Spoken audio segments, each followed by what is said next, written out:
Looks like the gang's all here! Yep, all ready. How about you two? Green and good to go? Paimon's ready! Great, let's get rolling then. Great. Well, first things first. Wait. Someone's here. We heard your footsteps. Although...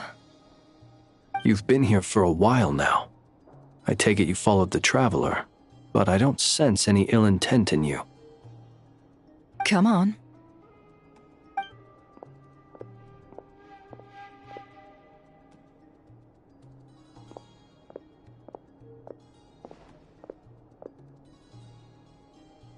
I figured it wouldn't take you long to notice me. I come bearing news from my lady, the Knave. Dottore went through the motions of returning to Snezhnaya, but it was obviously a facade. However, he has not returned to the Kuvaki Experimental Design Bureau, nor has he made an appearance in Nasha Town. Well, in that case, he'll be in his lab way up north. I always wondered why he applied for his own private pad. He was planning this all along. Tell them that Sandrone and I will go on ahead. If they still intend to pursue this matter, they should meet us at the research center in the northern tip of Nodcry. Nice of Columbina's two best friends to think of us. We appreciate the heads up. Our sincere thanks to the Fatui for your aid. Lady Damselette may have left our organization, but at least some of her colleagues remain genuinely concerned for her well-being. Not to mention that the Doctor's increasingly cryptic conduct gives us great cause for alarm. We have crossed swords many times before, but it's not personal. We're just on different sides. We don't lack humanity. And so, as fellow friends of Lady Damselette, it's only right that you should be in the know about this. Arlecchino's situational awareness has saved us a lot of trouble. I'll leave the map here with you. If you do decide to head to the research center, please proceed with caution. And remember, at least while you're in Nodcry, Lady Arlecchino's subordinates are your comrades if you want them to be. This is very accommodating of you. We can't thank you enough. Just doing my duty.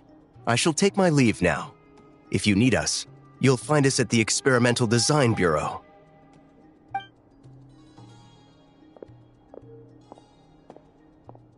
So, the Doctors left the Experimental Design Bureau and headed to some research center up north. Marionette seems to think he's been planning this for a long time. But when did it start? Before he even arrived in Nodcry?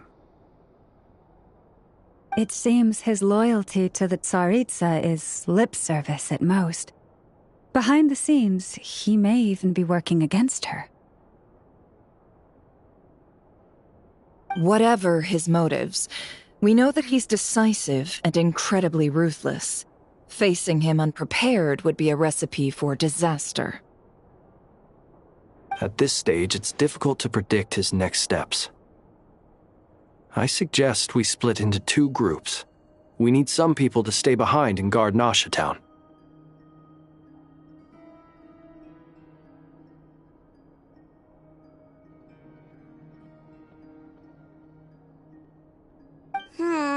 Well, as much as I'd love to help, infiltrating research labs isn't really my area of expertise. But at least take Cool Your Jet's Ducky with you. It should be some help during the battle. And as for Miss Inefa, I suppose you will stay to protect Miss Aino? Detecting operational logic. Protect Aino. Priority. High. Just in case, Servarka, I think it would be best if you stayed behind as well. You can leave the research center to us. I mean, I would have said the Knight of Berea should probably be out on the front line, but okay, fine. Leave Nasha Town to me. Be careful out there, okay? If things get out of hand, fall back right away. Yehoda will be on hand to assist you. In my absence, she can handle any intel-gathering work. You got it, boss. You guys make sure to get back here in one piece, all right? We will. Things are moving fast. We'd better head off soon if we hope to keep pace. So, it's infiltrate a secret research facility, or... Yeah, alright. Paimon will help out here instead. Sounds like it's gonna be a pretty intense fight. We all have to bring our A game here. So, anything you need to wrap up before we leave?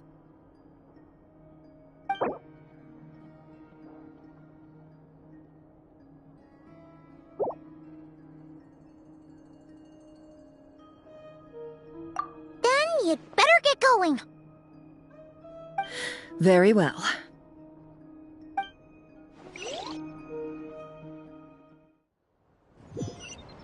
All these broken machines on the ground. Someone got here before us.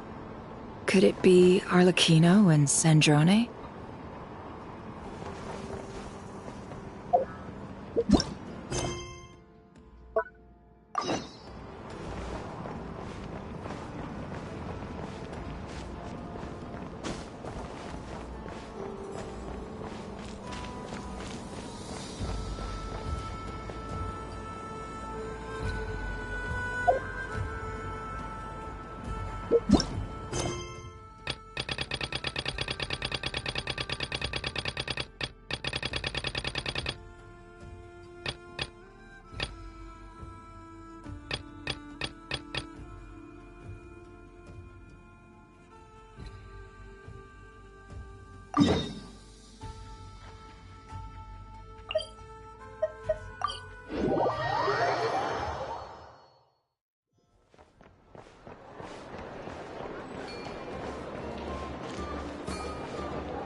That's quite a welcome party.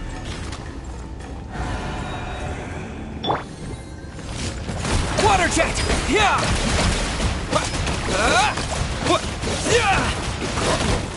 Close your eyes.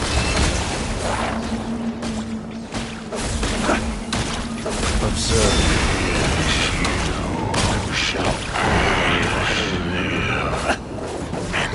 The night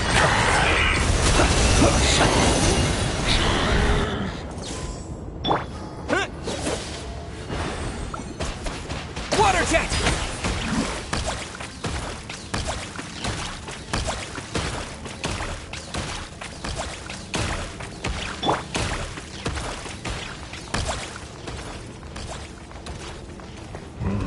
By the frost moon of old.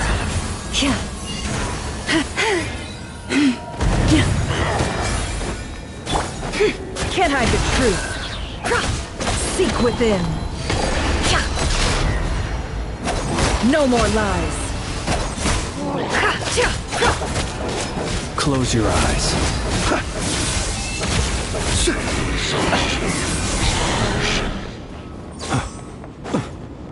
Get back! I said get back! Do you hear me? Why isn't it working? No! Don't come any closer! Don't!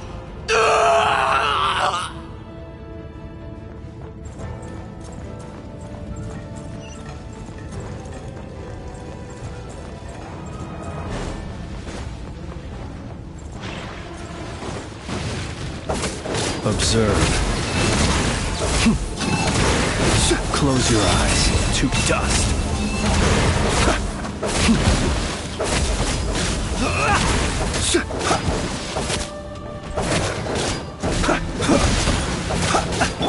Go! It all adds up. You poor souls.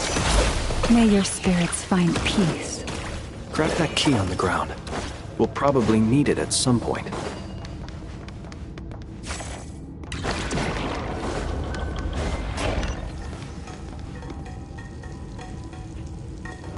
Watch out. Ugh, there's no way through. Let's go around.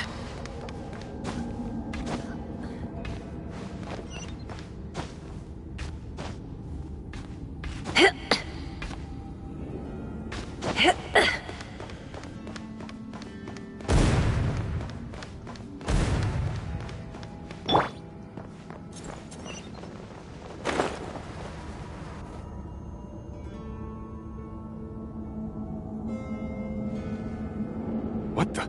Trespassers? Here? What's wrong with you people? We're looking for the doctor, and we understand he might be here. I see you're fleeing the facility. You looking to settle a score with the doctor? Good luck with that. I don't think you have many chances left. Perhaps.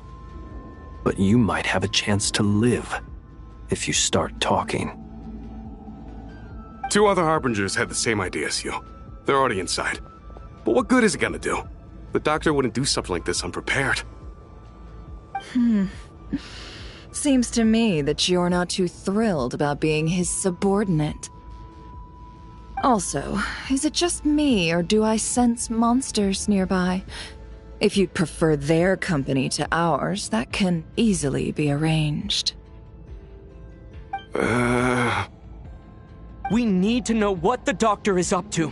Please, if you know anything at all, tell me. This is about more than us versus the doctor. His actions could have consequences for all of Nodcry, and perhaps even your homeland, Snezhnaya.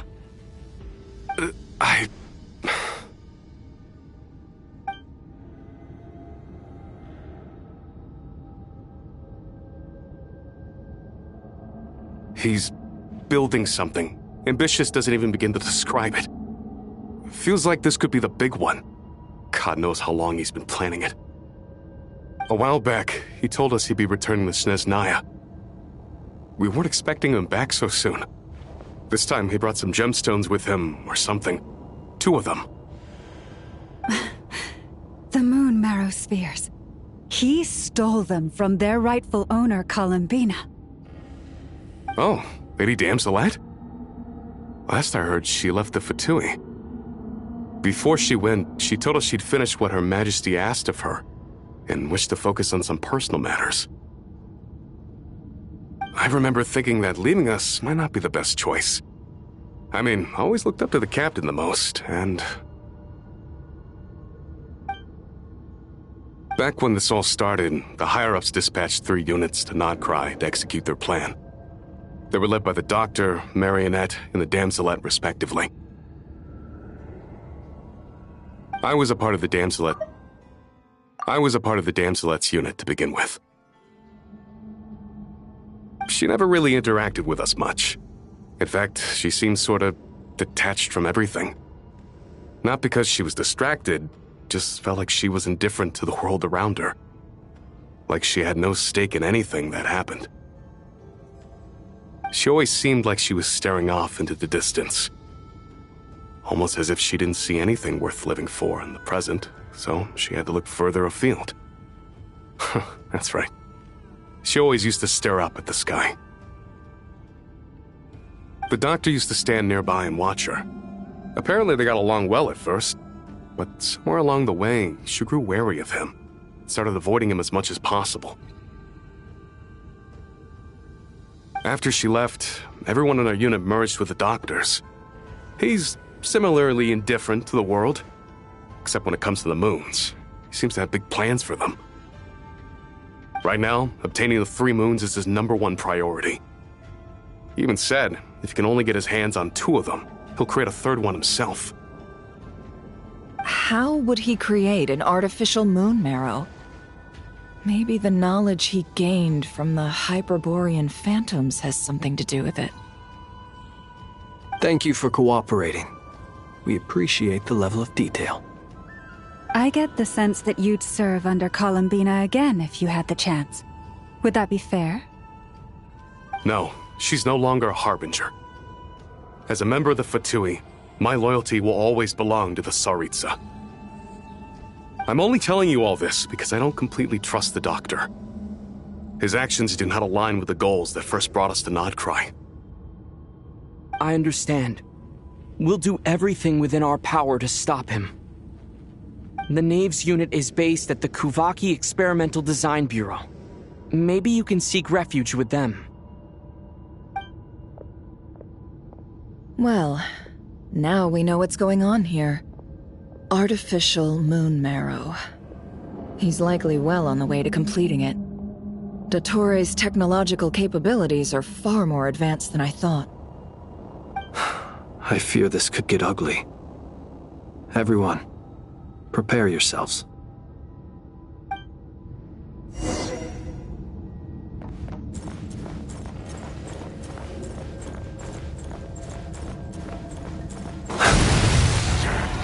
Trespassers. Be silent. Observe. Night falls.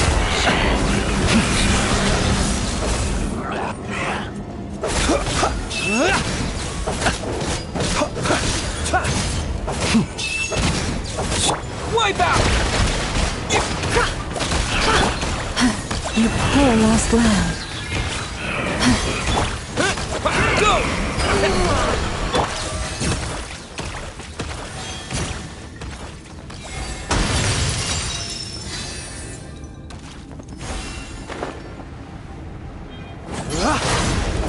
Be silent.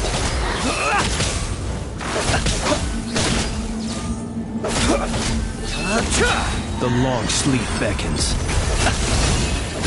Can't hide the truth. The mystery unravels. Forest, protect us. Water jet!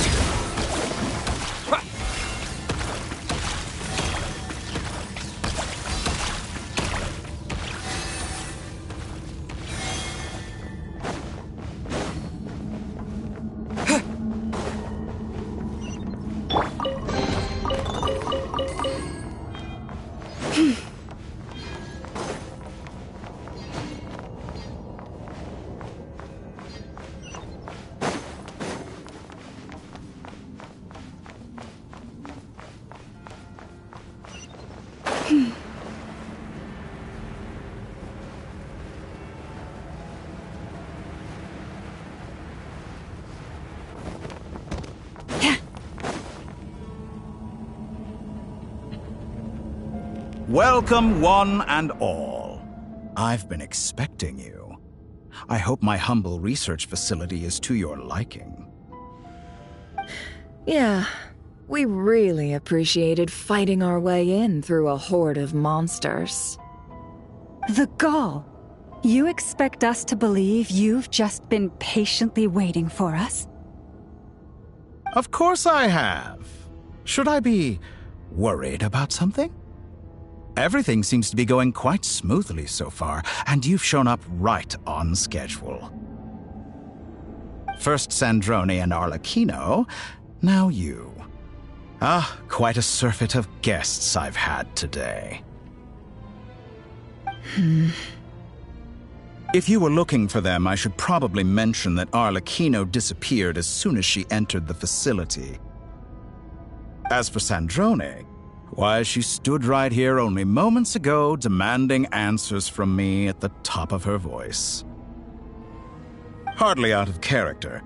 She never was one for basic courtesy. But I have to admit, I was a little surprised to see her showing concern for someone besides herself. Does everyone you associate with undergo such a change in temperament? Speaking as a researcher, I have to say, it is not a change for the better. It threatens one's ability to remain objective. Well, since you ask... So you've got your hands on the moon marrow, and now you're claiming godhood. Don't you think that's a bit of a stretch, Dottore? I must protest what you are insinuating with that phrase, claiming godhood. I am not claiming anything. I am stating a fact. You're a researcher. I'm sure you appreciate the distinction between the two. Huh? Wait, you really think you're all that? You'll excuse me if I'm not being a polite little lady for you. We're colleagues. We both know what kind of person you are. By the same token, I knew you'd respond along those lines. You and I both understand that facts speak louder than words.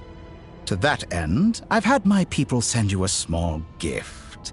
It should go some way toward helping you understand my present position. What gift?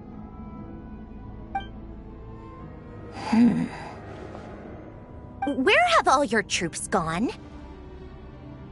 Who knows? Perhaps they are already marching toward a new world, following in the footsteps of an unknown god. As vulgar and arrogant as you may be, dear Sandrone, I have no intention of taking out my displeasure on your subordinates. They will enjoy equal rights to my own. You sent your people to the Experimental Design Bureau? That's the Tsaritsa's property! Yes, and I am very mindful of Her Majesty's instructions. But you know full well that they do not conflict with my present goals. In which case, all I'm doing is conducting another one of my experiments. Is there a problem with that? Now then, you have a judgment call to make. Am I simply lying to stall you? Or is it possible that every word I am saying is the truth? In which case, your subordinates really are in danger. So now you've turned on fellow Fatui soldiers. You're completely insane. I have set a new rule for myself. Each person gets one chance. Naturally, that includes you, Sandrone. If you wish to leave, I won't stop you. We are colleagues, after all. Scumbag!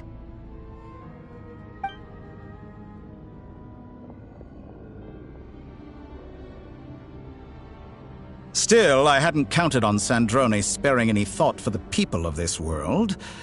Shame. I always found her self-centeredness to be one of her few better qualities. How can she ever hope to achieve greatness when she's so obsessed with protecting her little design bureau? It's more than a little disingenuous to speak of achieving greatness while taking hostages. Or does honor no longer mean anything to you? Honor? I have the marrow of 2 moons in my possession and will soon complete the construction of a 3rd.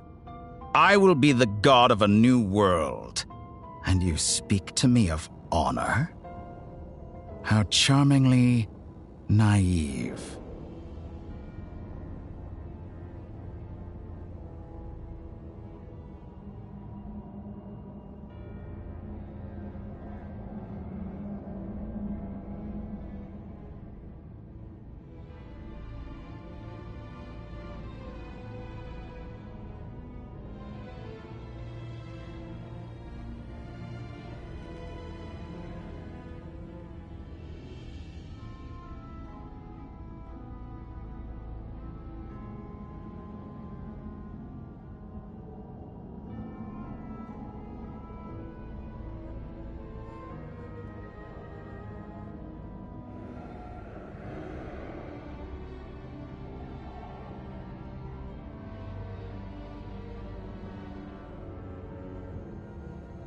Those are sacred relics. You do not deserve them. In my view, many in this world do not deserve to be alive. And yet, I mercifully permit them to go on living, do I not? You'll come to regret your actions. Will I now? Let's see if you can make me.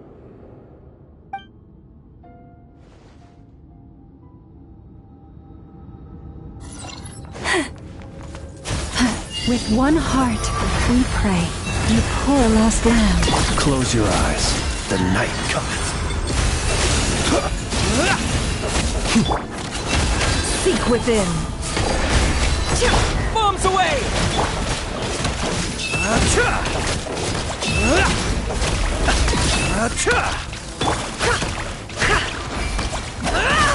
It all adds up.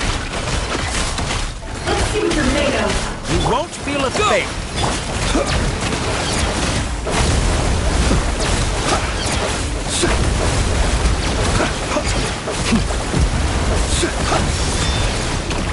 Are you quite finished?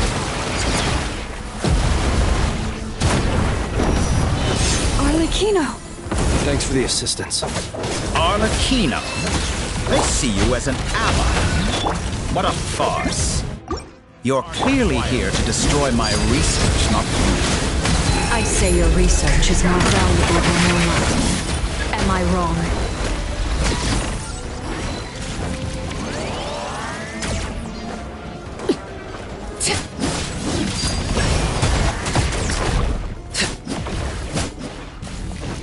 Is that the best you can do? Your actions betray your fear of me.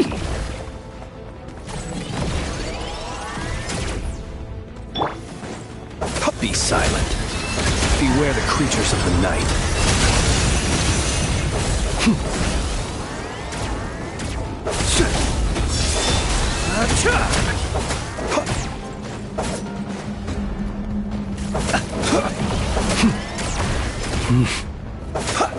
Observe.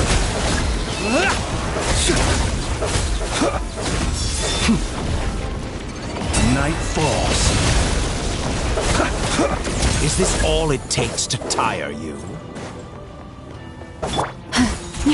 Forest, protect us. Be silent. Target acquired. No more lies. The deception ends here.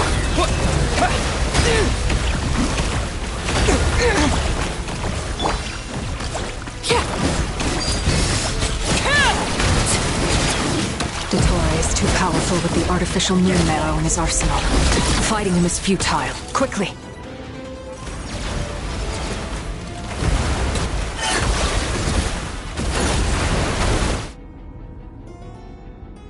Let's go.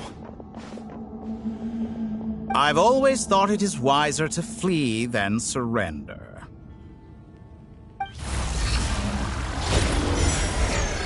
Watch out!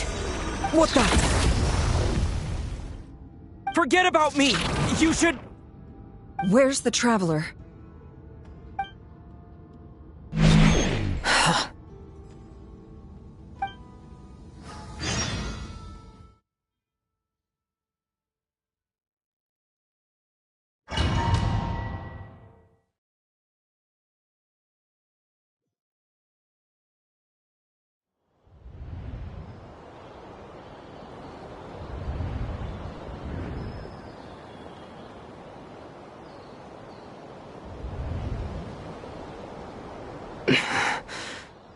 What just happened?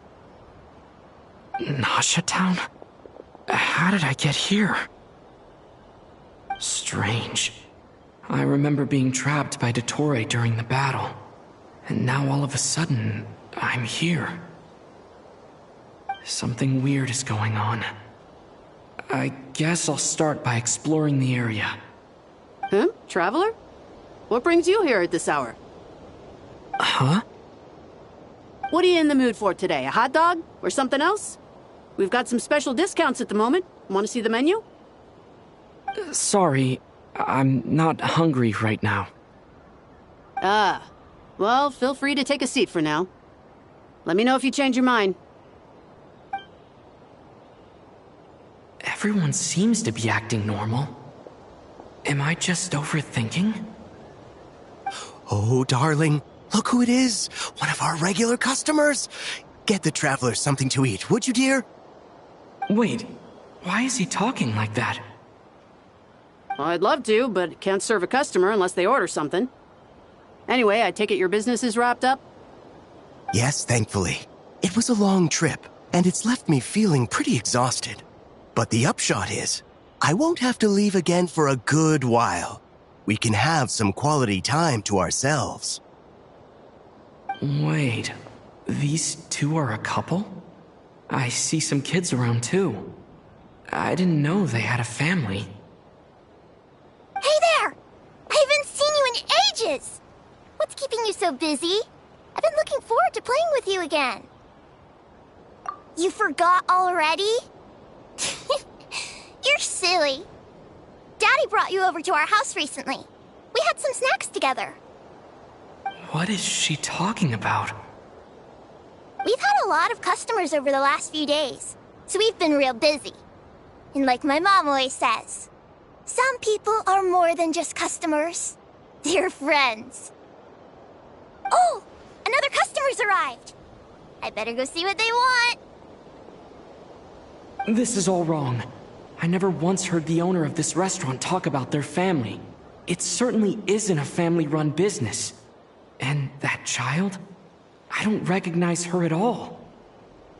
Could this be a false memory? Very good. I knew you had it in you.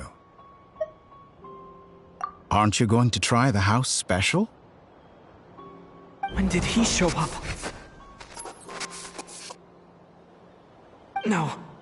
None of this is real. You don't seem to like it here. That's fine. We can change venues.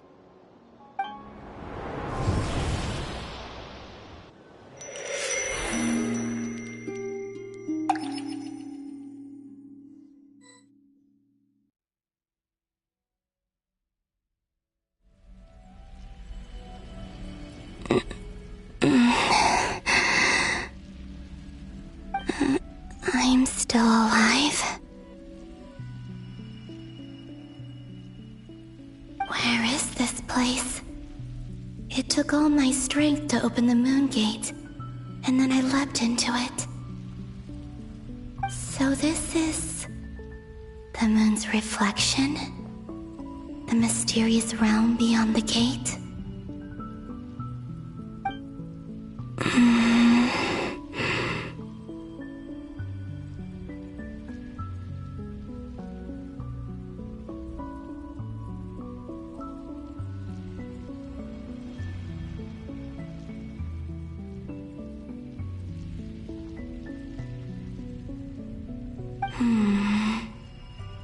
I can't sense anything. I guess I could try opening the gate once more.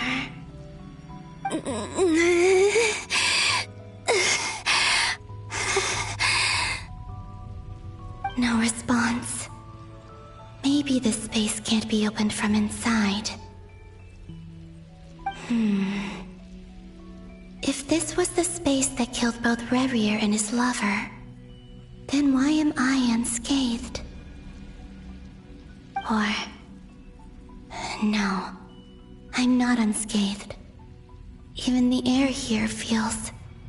frozen in place. There is nothing here with which I can restore my power. I should conserve my strength and proceed with caution.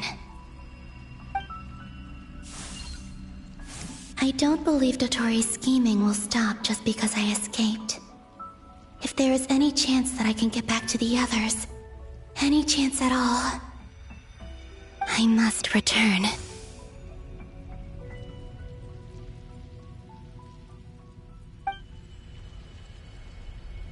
Emptiness. Silence. What is this place? Or maybe the real question is, what is it for? What's this? Looks like it responds to my power.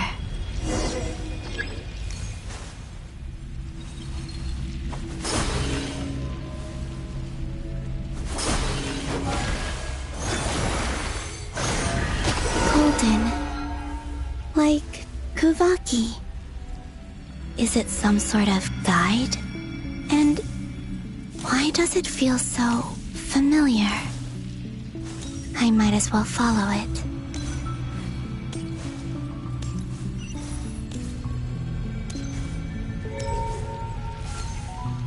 Where does this lead? Could it be the exit?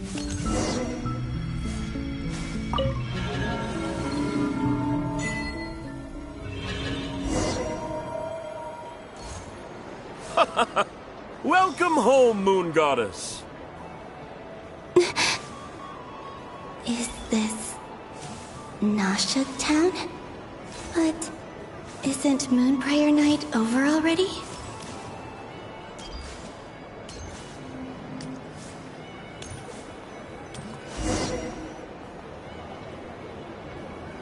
Goodbye for now, Columbina. I hope you have a wonderful night. I will. Everyone else... and... me? Are these... my memories?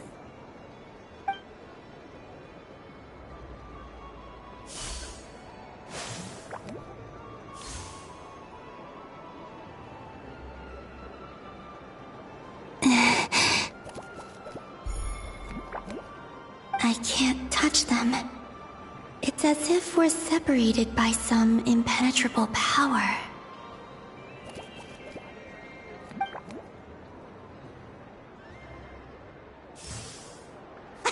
Over here! Over here!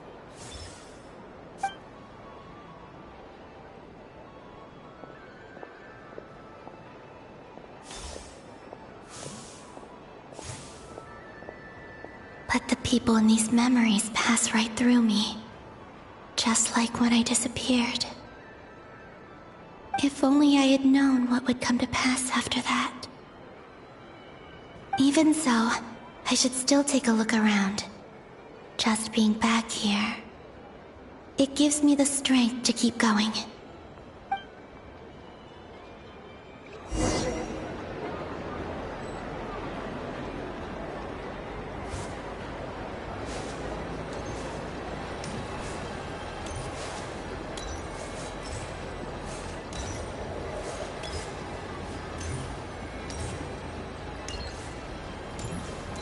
Welcome home, Moon Goddess.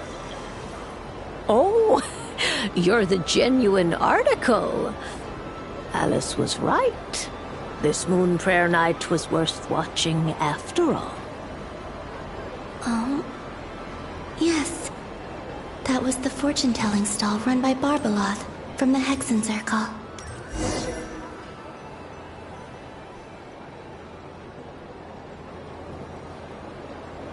Please, draw the first lunar arcana. This represents destiny and is the foundation for the divination as a whole.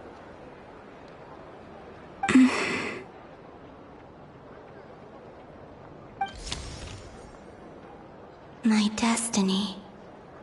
I believe the card I drew was the moon. Now that I think about it, Barbalot's divination was absolutely right.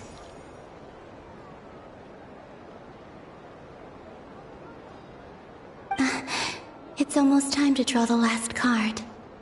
The one that represents the future.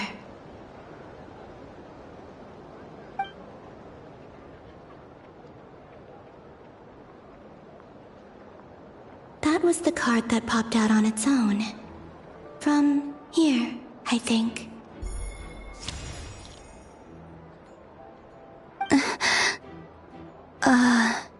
Kuvaki Pulse? What? Fascinating. I've never encountered this before in my role as a diviner. What's going on? Did that card leave the deck? Because of my influence?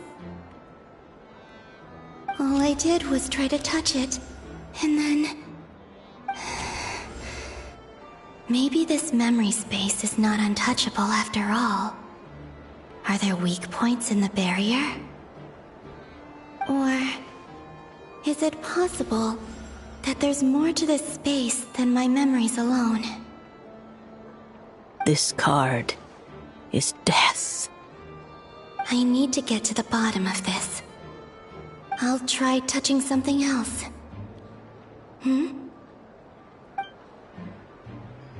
Is this... the wind? No, it's gravity. It's pulling me outwards. No, Traveler!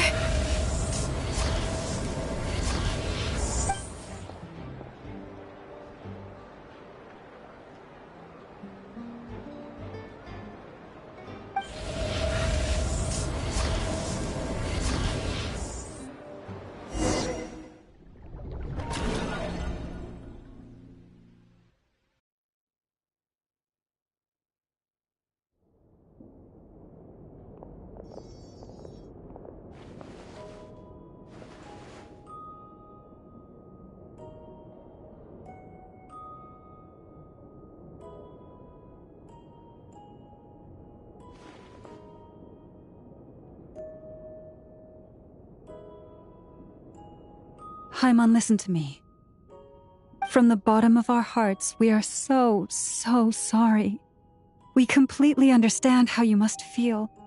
The Traveler is trapped, and we all feel responsible for it. Don't say that! Paimon's not a little kid! You didn't leave him behind on purpose! There was nothing you could do! But...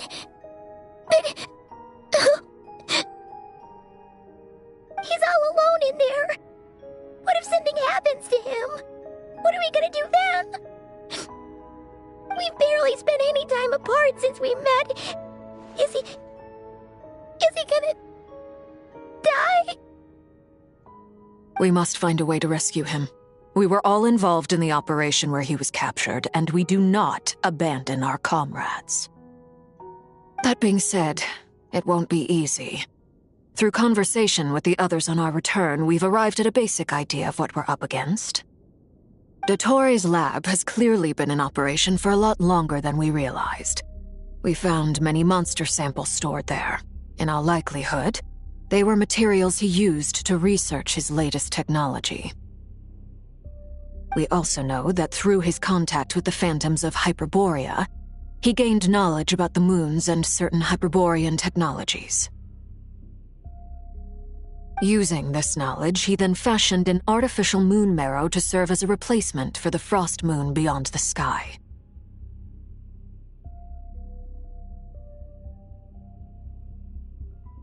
Unlike Columbina, Dottore is not being rejected by Tevat. And even with 2 of the 3 moon marrows, his power far exceeds all of ours combined. Once his third moon marrow is complete, Dottore will have completely seized the authority of the three moons.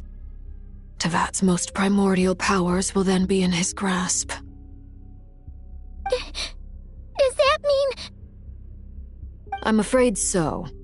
No one could have predicted this level of insanity. Not even from Dottore. And unfortunately, his insanity is coupled with an intellect and ambition that not even his peers in the Fatui can match. This is dire. Sounds like the world is done for.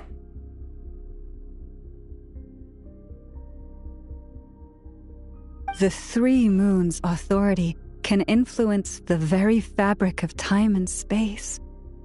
I dare not imagine what a monster like him would do with that kind of power.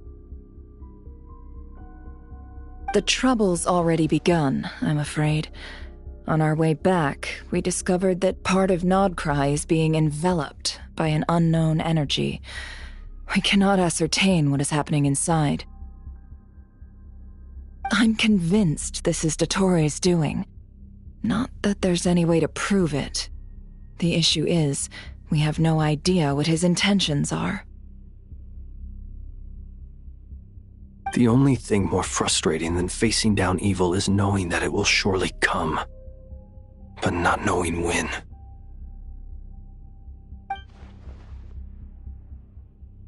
The Doctor is guilty of numerous crimes in Mondstadt as well. One of our knights, well, former knights. His father was murdered by Dottore. His ideology and methodology are a danger to everything in his path, from individuals to entire nations. He does not feel guilt, even when he acts against his own people. He doesn't see them as his own people, that's why. People like him see everyone else as beneath them.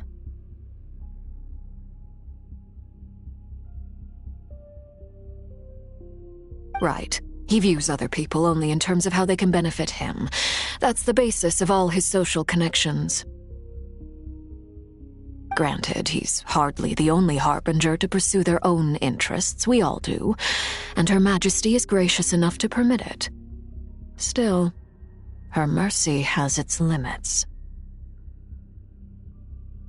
Dottore's actions have gone beyond even what the Fatui could have imagined. Usurping divine authority to become a god. For a servant of the Tsaritsa, that goes beyond being disloyal. It's treason of the highest order.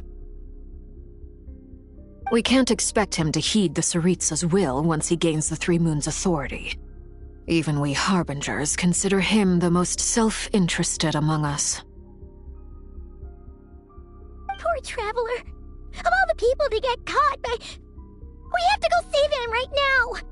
Please! We gotta find a way!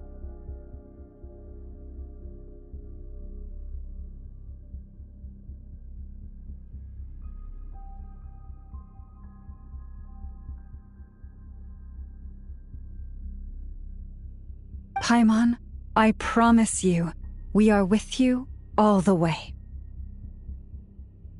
I get how you feel. I do. But it's gonna take more than strong emotions to take down an enemy like Dottore. What we need now is more information. Right. We can't even guarantee he's still at his research center. Before we can think about mounting a rescue operation, we need to confirm the Traveler's location. I'll find a way. Paimon knows, but... She's so scared. If anything happens to the Traveler... He might be the strongest person Paimon knows, but he's still human. He feels pain and bleeds just like anyone else. Then think things through before you stick your neck out. Unless you want to lose your head. Sandrone. Miss Sandrone, you're okay? Put the stuff over there, and be gentle with it.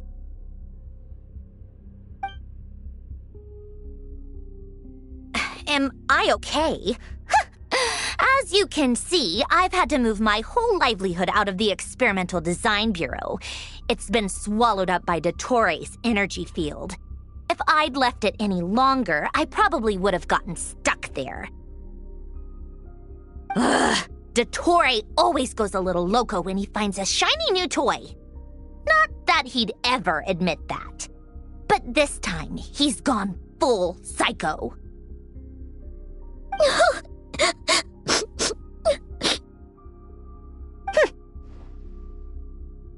Just go ahead and cry already. Sorry. Paimon's not trying to make a scene. It's just... She can't. Oh, Paimon. Let it all out. There's no shame in it. When you're overwhelmed by fear and despair, crying can help get it out of your system. You'll feel better for it. Okay then, while the baby of the group is having a moment, how about the grown-ups get to work? Give me your hand. You've made a discovery? Polonia, scan.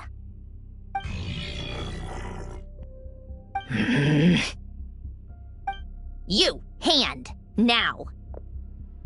Oh, I thought you'd never ask, my lady. Curses! You're next, then you.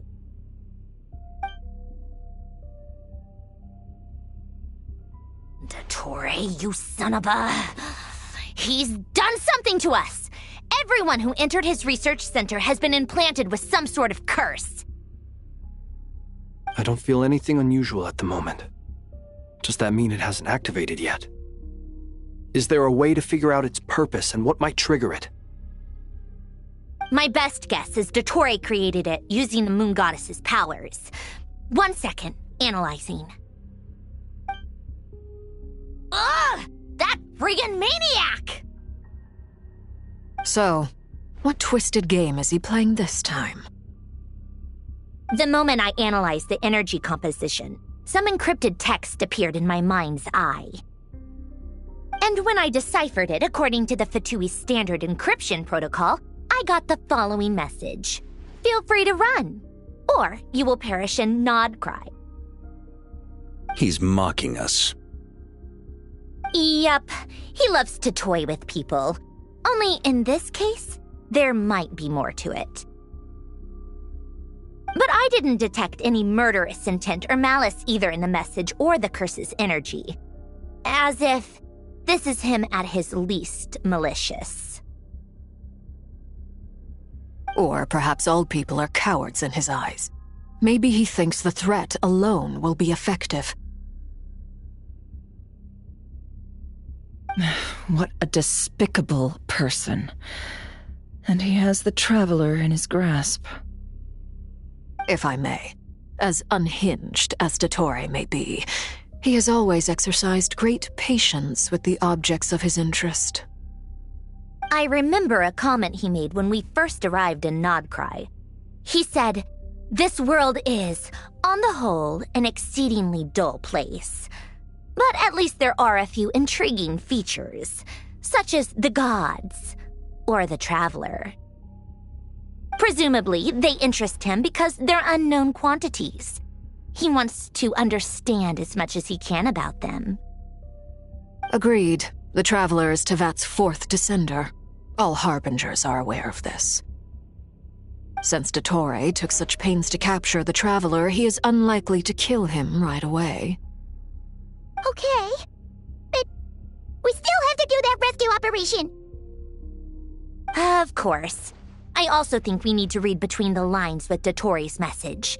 If he's encouraging us to run, that means we mustn't leave Nodcry under any circumstances.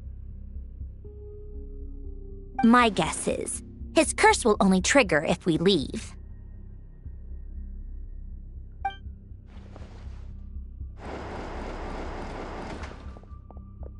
We've discovered multiple energy fields. Albedo is still attempting to analyze their structure. He told me to report back first. Each field is slowly growing, swallowing up more of the surrounding area in the process. And the pace of their expansion has increased since we first examined them. He's probably trying to swallow Nodcry whole. His nefarious ambition knows no bounds. If this continues, the whole of Teyvat will be in trouble, not just Nodcry. The loss of Columbina could not have come at a worse time. Do we think she's truly gone for good?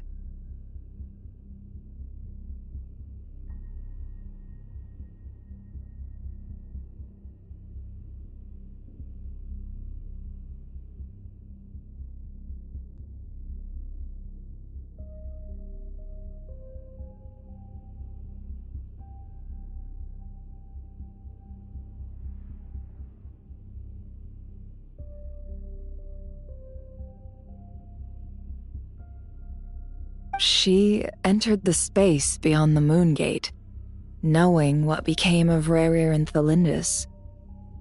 I'm sorry, but I fear the odds aren't good. Don't be ridiculous. If I know her, she's busy finding a way back as we speak just so she can annoy me. She isn't dead. Whatever has become of her, the fact remains that we are two comrades short on the eve of a decisive battle. We need to find out the Traveler's location, but there is also other work to be done. Agreed. Whatever Dottore planning, we have to get the local populace somewhere safe. So, as well as a rescue mission, we have to organize a mass evacuation at the same time. It would be best if someone could approach leaders of neighboring nations and negotiate emergency asylum for Nodcry's inhabitants. Can anyone handle that? Snezhnaya is one option. I'll see what I can do. This would be so much easier if the Traveler is here. No! Stop thinking like that, Paimon. Paimon will join you. She's pretty well connected thanks to the Traveler. Maybe it'll come in handy. Either way, that's what the Traveler would do if he was here.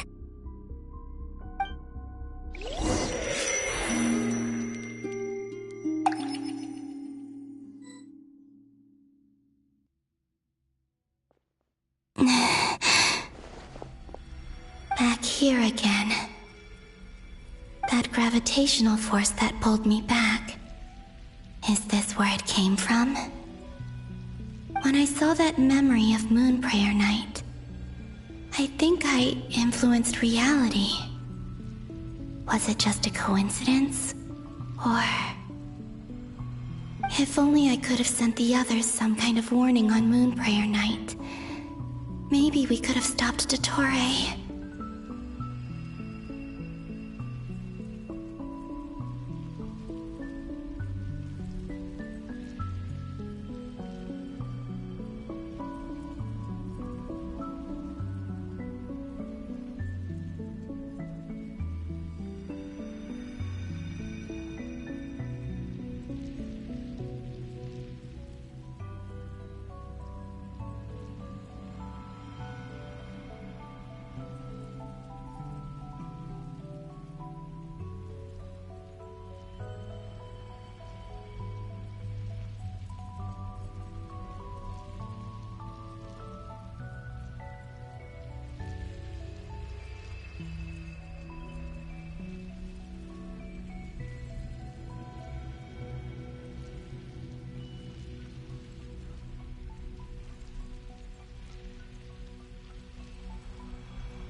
I feel so heavy.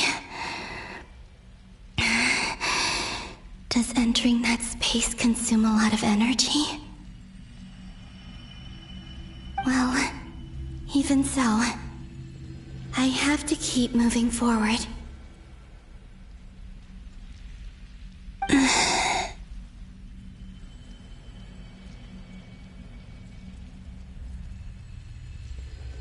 Back to emptiness and silence again. I should try and find my way back inside that memory.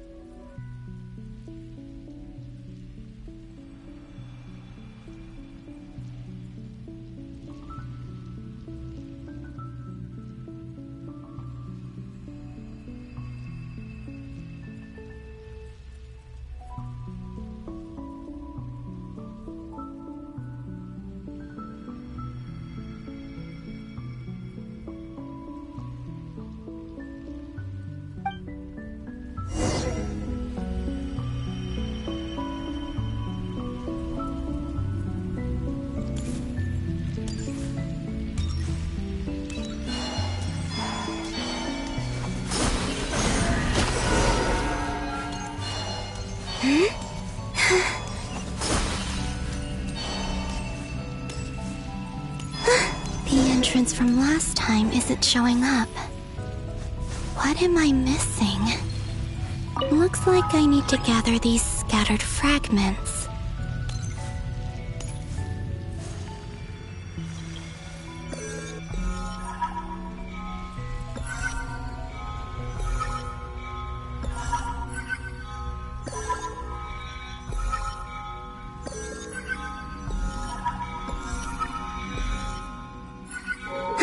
It worked! Hopefully I can stay inside for a bit longer this time.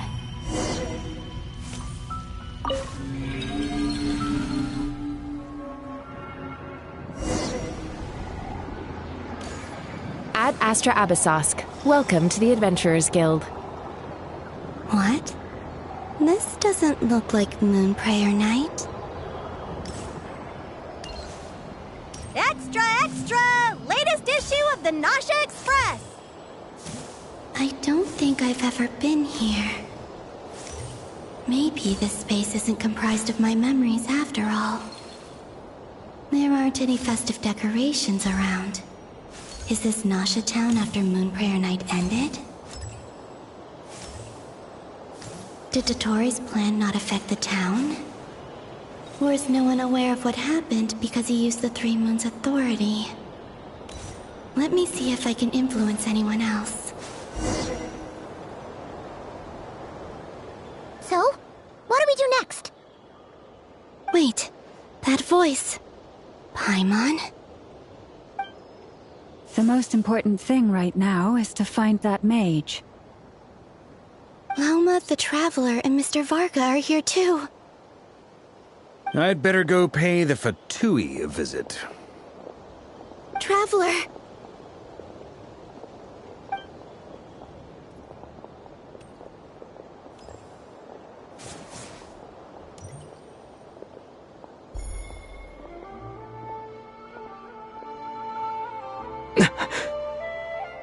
Columbina? I made contact. It's me, Columbina. Huh?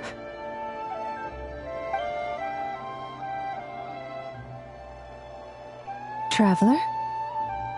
Let's go! This is no time to be spacing out! Huh? Wait a moment. This has happened before. This is what happened when I disappeared. I stood right over there, thinking that no one would ever find me again. It was only when he called my name that I decided to follow them. But did he turn around because he sensed my touch just now? Is it really possible that from in here, I can change the past? If I keep following them, maybe... Huh? It's that gravity again.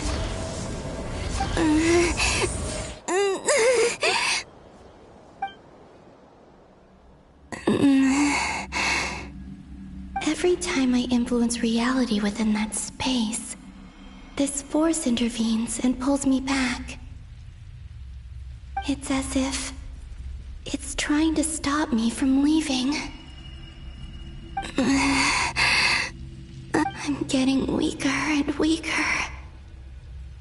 I'll just have to try another approach next time. Come on, Columbina. Keep going. You have to tell everyone what happened.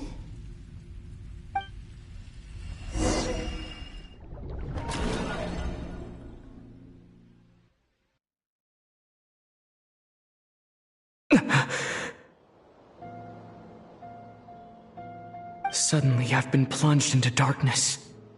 Alone. It feels strange.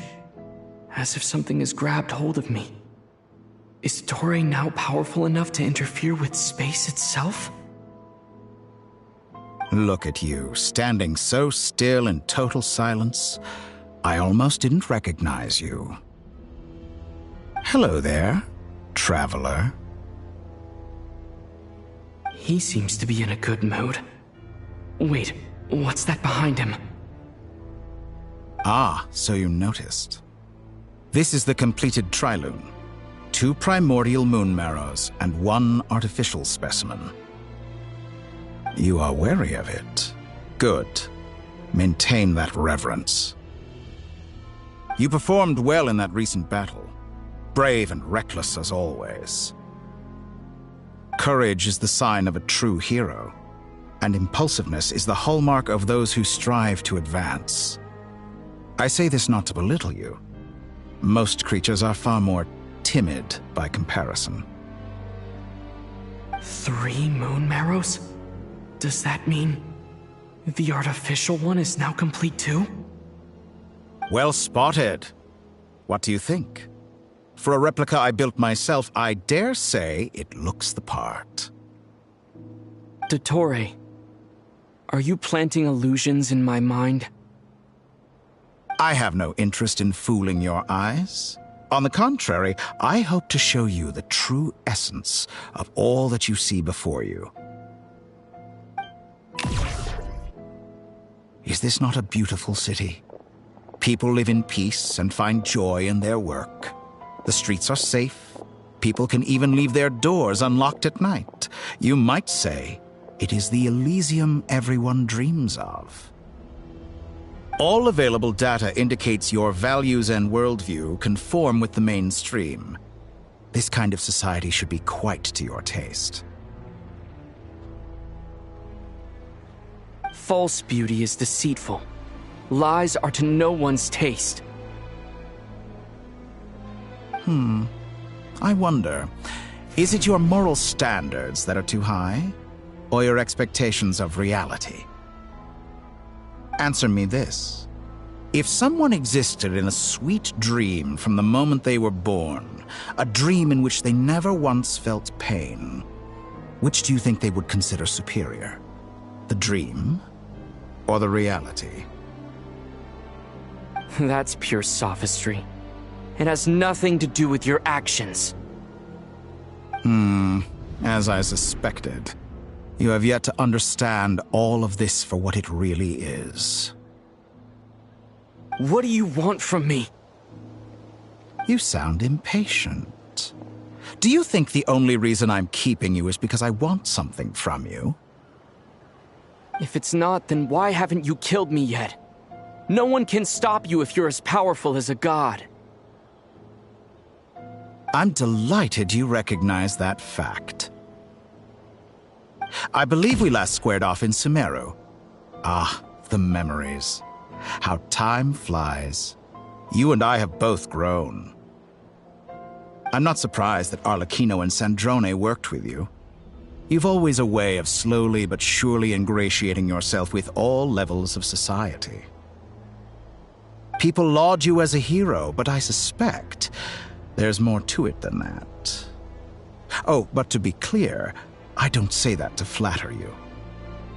Do you always give your opponent an appraisal before you deal the final blow? Call it a long-time habit. I'm a researcher. and one of my duties is to give an objective assessment of my subjects. But you misunderstand. We are not opponents. Not at this moment. I just want to talk. Think back to Tartaglia, Arlecchino, Capitano, Colombina, and now even Sandrone.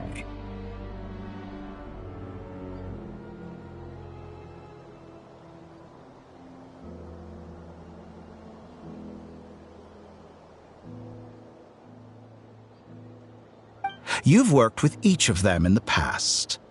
I believe you can work with me as well.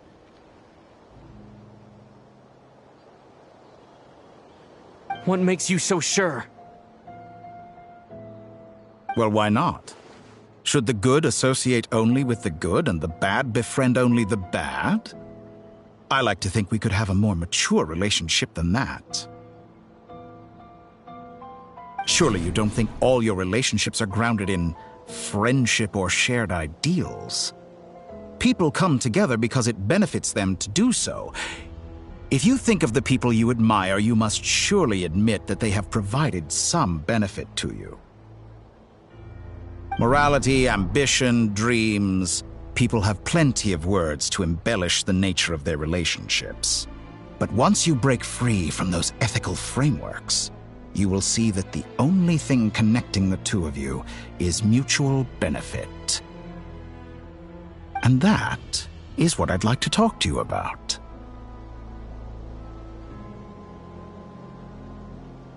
We're finally getting into it. He's probably been planning to kidnap me for a long time now. But for what exactly? He has the authority of all three moons. I won't be able to gain the upper hand in a fight. Best if I pretend that I'm willing to negotiate for now. You say you're a god, but you also speak of mutual benefit.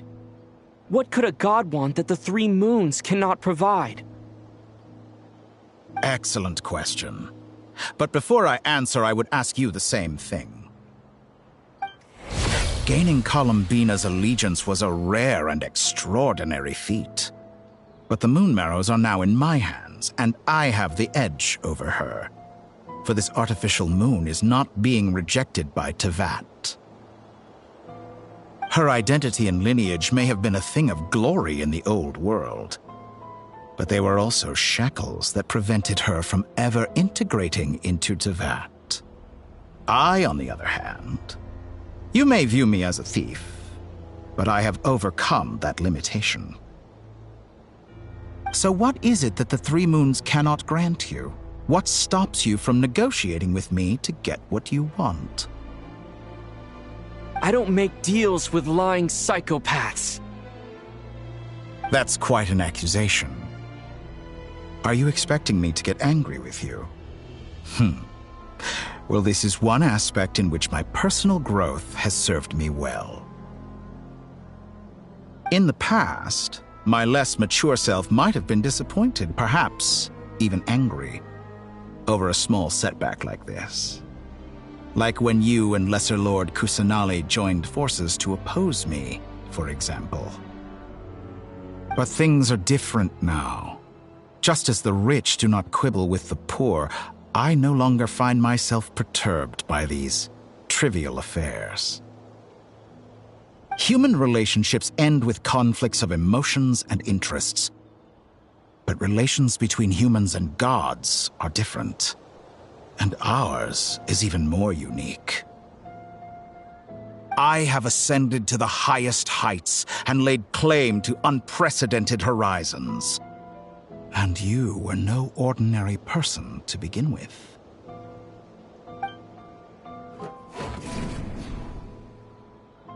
Allow me to show you the world, Descender.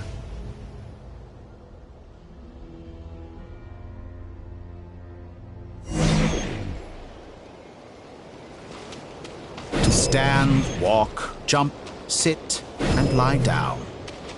These are the most common of behaviors. Have you ever wondered why we were born following such laws? Who stipulated that we could not fly instead of walk?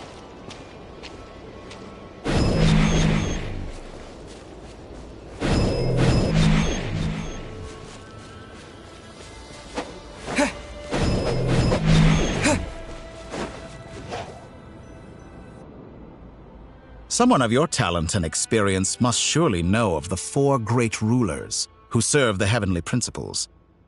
They govern life, death, time, and space. One wounded by a blade will die from blood loss or infection, and one who falls into a lake will drown in agony. The elderly wallow in solitude, and the solitary age faster.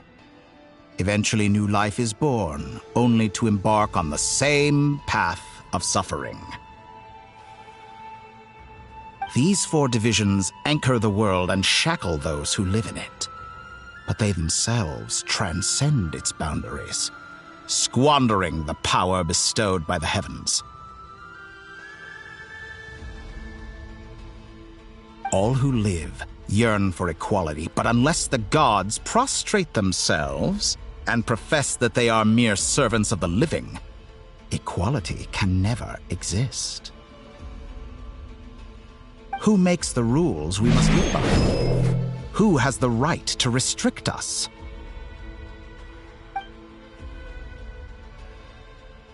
The limits of the body can be rejected.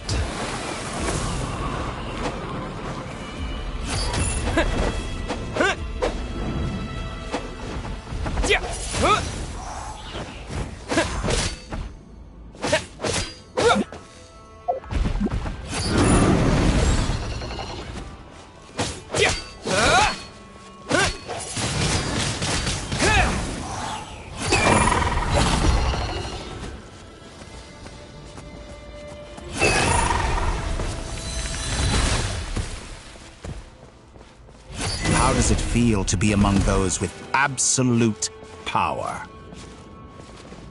You cannot conceive the extent to which your flesh hinders your mind and spirit.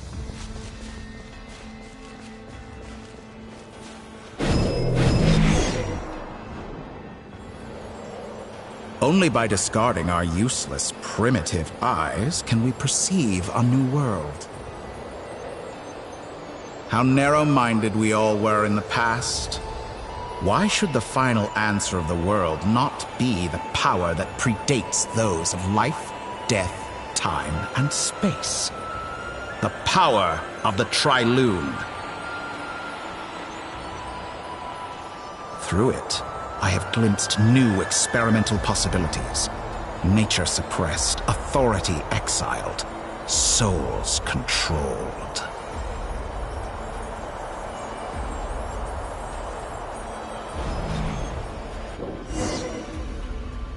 You know, I heard recently that a group of critics reviewed countless stories and drew an interesting conclusion. They found that it is more often than not the villains who strive tirelessly to push the boundaries of progress.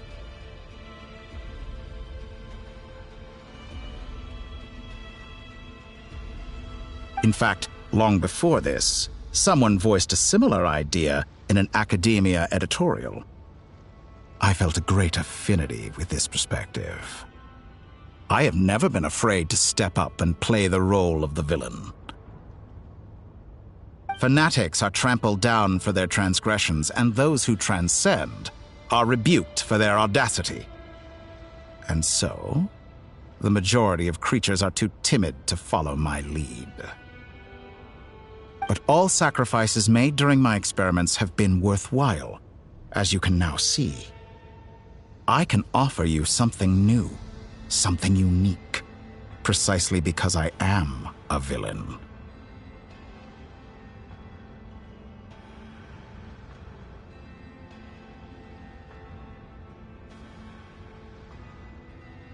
Think about it. We are eternally bound through mutual interest. Can you truly say you would never turn to malice if it could give you the life you dream of? After all, what value do perfection and purity really have? They are fragile and feeble things, utterly tedious. I say, better to be governed by a flawed humanity than a gnosis. The true seeker of knowledge is the villain who undergoes countless tribulations in pursuit of their goal.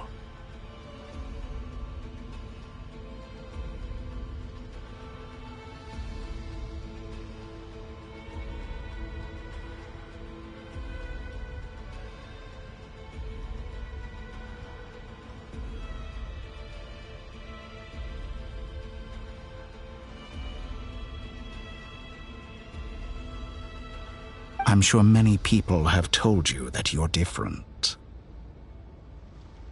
Because I'm a descender? Exactly. Very clever.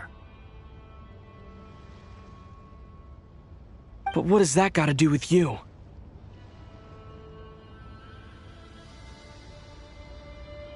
I do not conceal my wicked deeds, my selfish desires, or my greed. A true researcher must act as I do if they are to understand and speak of the truth. And yet, a knowledge seeker like myself will inevitably grow tired of studying Tevat beyond a point. You have traveled to all corners of the world and met many people. Along the way, there have been moments when you were misunderstood or even became a wanted criminal. And all the while, you have spent your days doing some of the most mundane jobs in the world. You fight and toil, claim minuscule rewards from my friend Pantalone, then you fight some more, winning some battles and losing others as your search goes on. And this cycle continues, with no end in sight. Surely you must sometimes grow weary of being stuck in this same loop day after day. We're completely different. I embrace everything that life throws at me. I am engaged in every step of my journey. How does that make us different? I too embrace what life brings, researching everything that interests me. Think of all the novel things I've managed to create, like the artificial moon marrow. Don't you see? As unique a specimen as she was, even Columbina is not irreplaceable.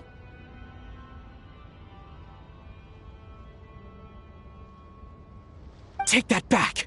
She's gone because of your actions! I didn't say that to anger you. Though admittedly, I don't see what there is to be angry about. Anything Columbina could do for you, I can do better.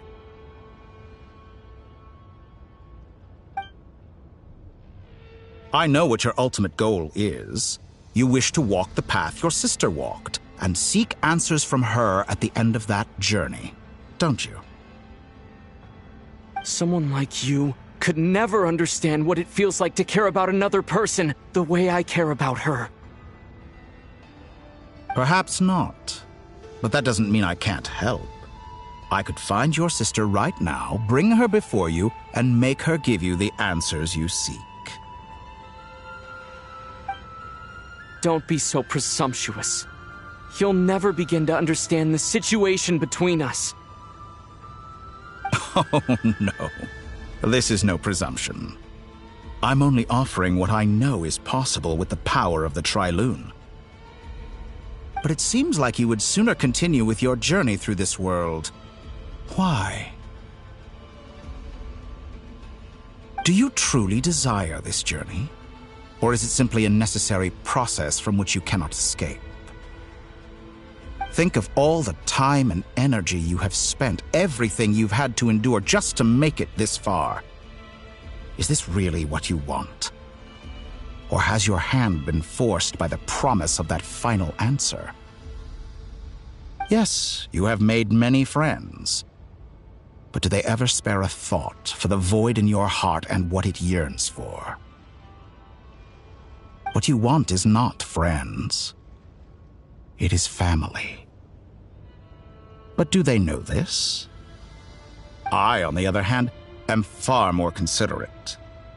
Join my experiment, and in return, I will bring your meaningless journey and all its struggles to an end. This is a malicious attempt to manipulate me. But at the same time, he's stating some very human truths. Of course he's right about my predicament. How can I deny it? I have faced ungrateful strangers, never-ending troubles, an endless quest for answers. I want to see her. After everything I've been through, words can't describe how much I miss her. How much I want to be reunited with her. Wherever you are right now, do you miss me too?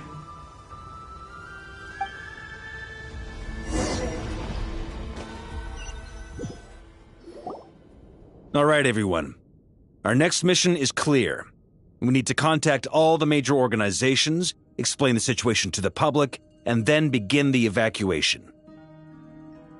The residents of Notcry are quite dispersed.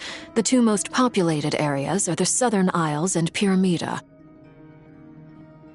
Miss Lauma, I will leave Hisi Island and Nasha Town in your hands. I will liaise with the Fatui and Pyramida. Agreed. We will reach out to Natlan and Snezhnaya. Anyone found north of the Experimental Design Bureau should follow the Fatui to Snezhnaya. As for those dwelling south of that line, I will ask the Voynich Guild to help persuade them to leave. Then I, Mr. Varka, and the Frostmoon Scions will escort them to Natlan. The Voynich Guild has dealings with the Curatorium of Secrets. I will send them a letter vouching for your credibility. Yehoda, you should help Lauma. This is too big of a task for one person. My wish has come true. You're willingly lending me your most capable employee for the day. Well, good for you if all this only takes a day.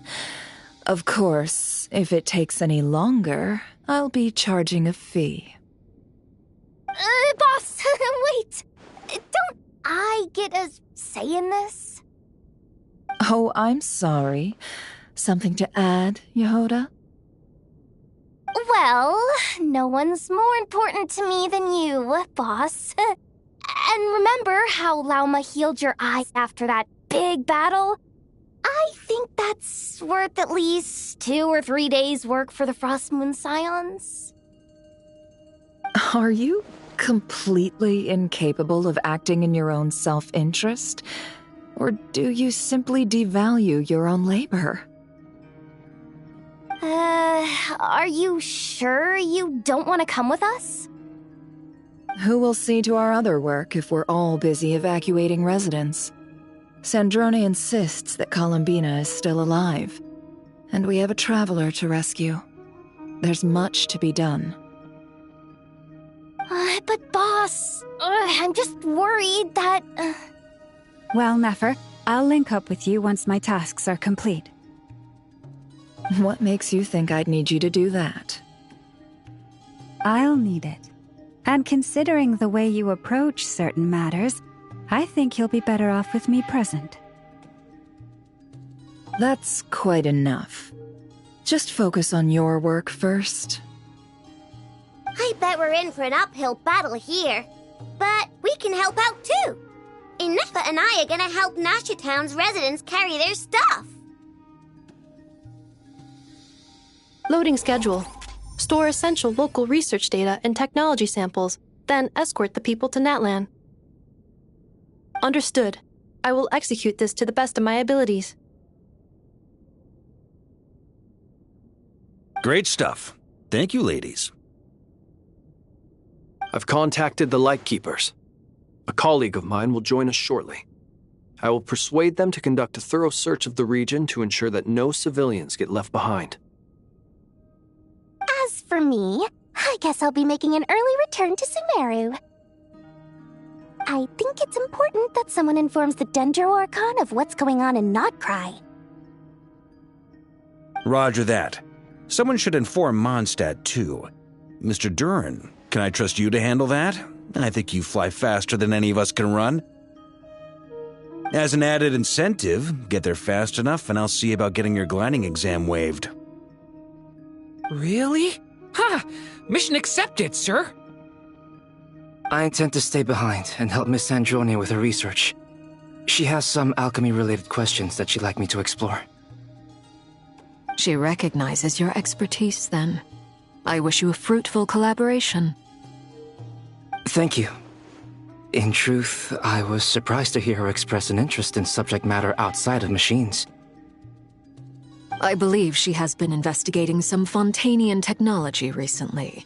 She made a point of bringing the relevant materials with her when she left the Experimental Design Bureau. She's sorting through everything in her room as we speak. I should mention that we have one other friend who isn't present. He hasn't made his position in all of this clear. But if we know anything about him, he's likely investigating on his own. Paimon's been very quiet today. But I know how close she and the Traveler are with the Natlanese. She should come with us to the border. Okay. Paimon will do her best. Make sure to heed Sandrone's warning. Many of us have been cursed by Dottore. As such, under no circumstances should anyone cross national borders.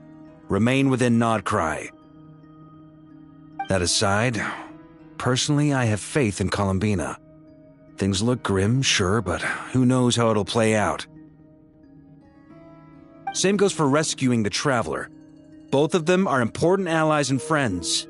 We'll be counting on you to gather intel on them, Miss Nefer. Oh, wonderful. You're all here. That voice again.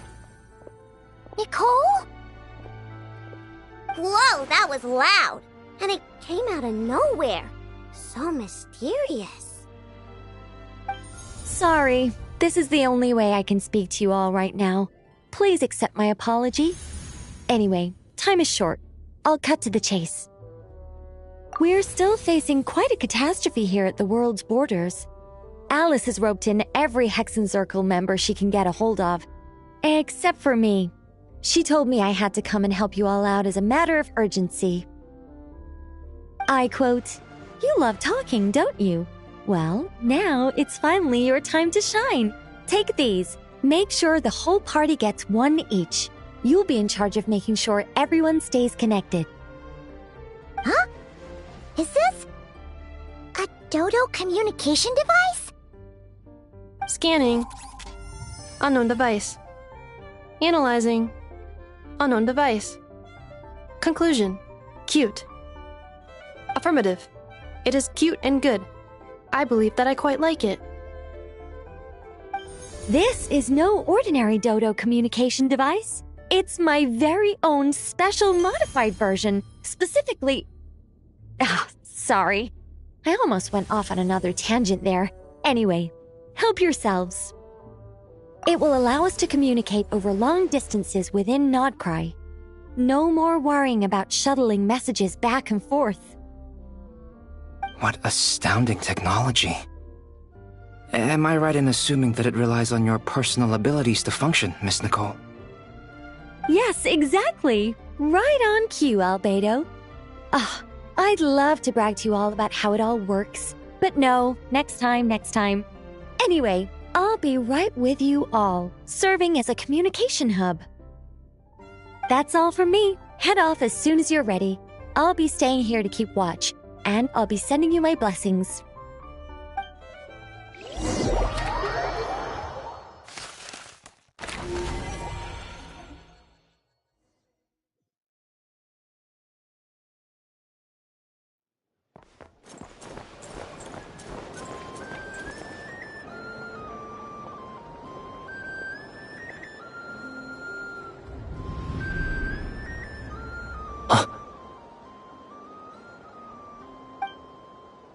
Sir Flint.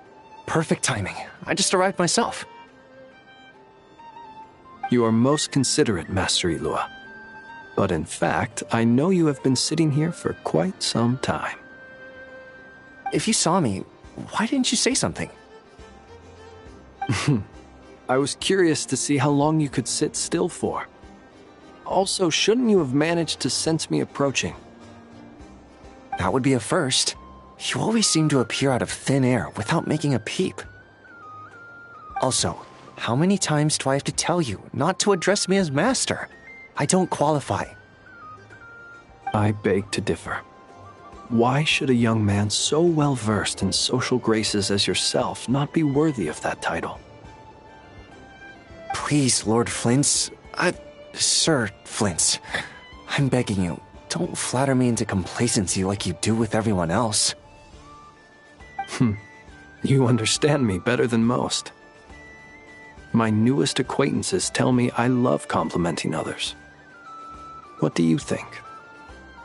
I think they don't understand why you do it.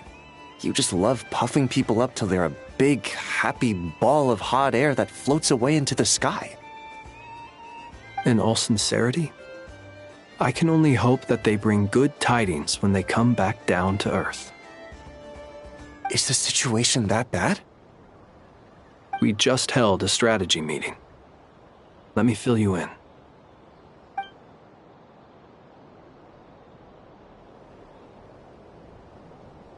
In short, we need everyone gone from Pyramida. We also need a team of Lightkeepers to scour the more remote regions of Nodcry for civilians to evacuate. I only hope we have enough personnel. We do.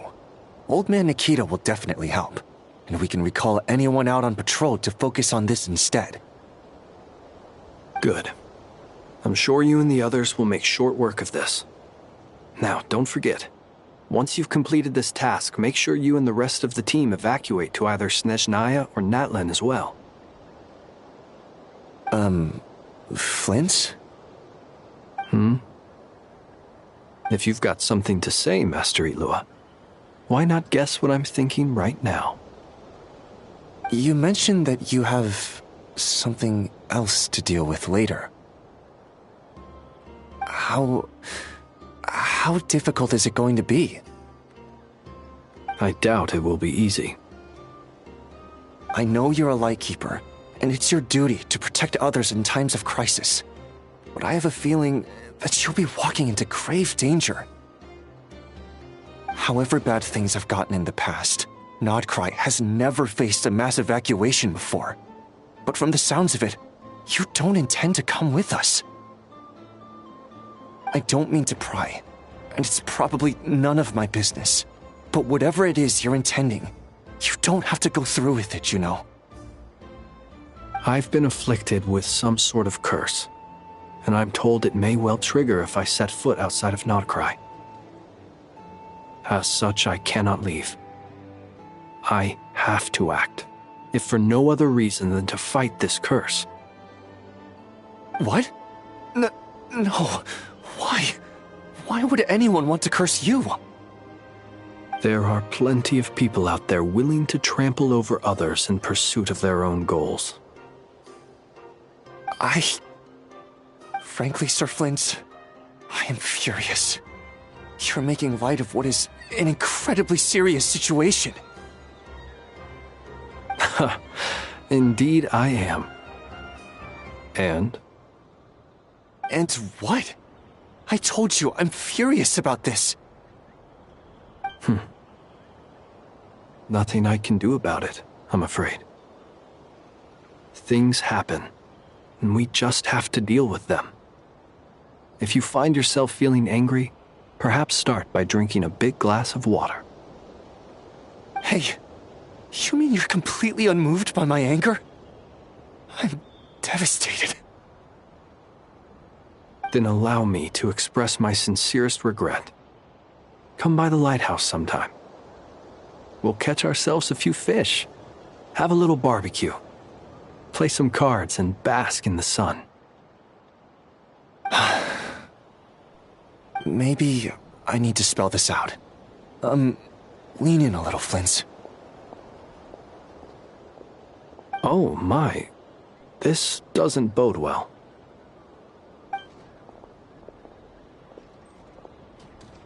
Word is that you were caught up in a real horror show recently. People were amazed that you returned safe and sound.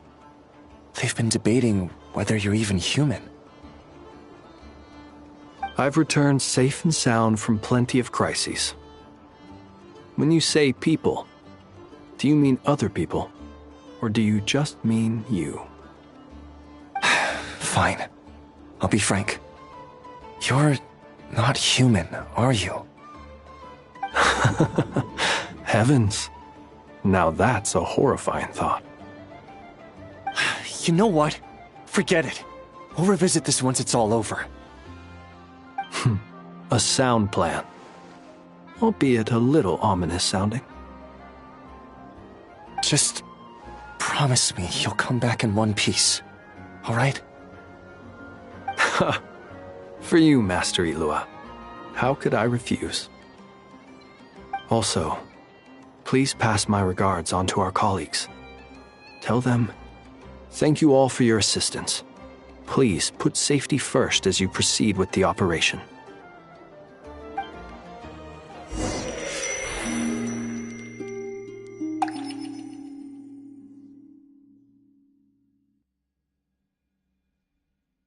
I have to keep searching for a path toward reality.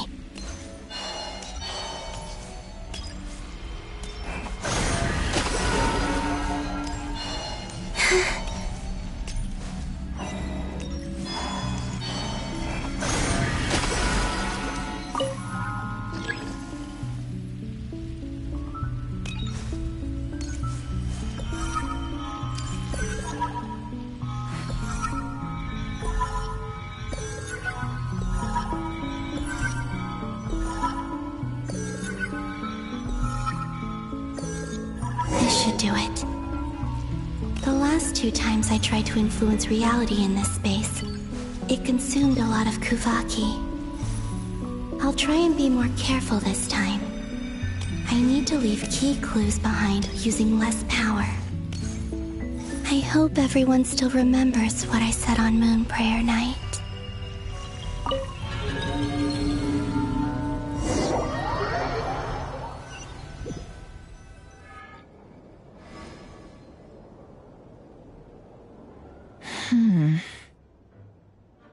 Nothing here either.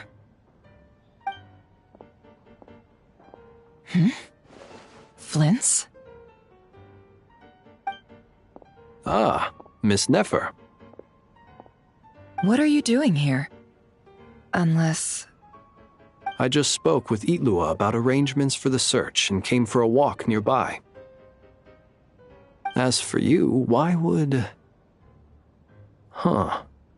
It appears we think along similar lines, and neither of us likes to accept things at face value. As well as figuring out how to gather intel on the Traveler, I wanted to confirm some of my own suspicions. Also, we'll need to bring a lot of force to bear against Dottore, even if we're only looking to rescue the Traveler. We can't leave anything to chance. You don't think Columbina perished either, do you? I'm merely considering the possibility that she survived, just as you are. How much can we really know about a deity like her anyway? Do you remember what she said on Moon Prayer Night? About using moonlight to send messages to us? Of course. I think that's why we're both here. Where have you checked so far? I've been focusing on the outdoors. Anywhere the moonlight shines. I checked most of Nasha Town, but didn't find anything. I checked the Curatorium of Secrets, and a few rooms where I thought I might find some leads. But no luck here either. The only places I haven't looked yet are the rooms in the flagship. But process of elimination isn't the only thing that brought me here. Oh, really? What's your other reason? After all that build-up, our mystery ally never showed up even once! Huh? Am I imagining things?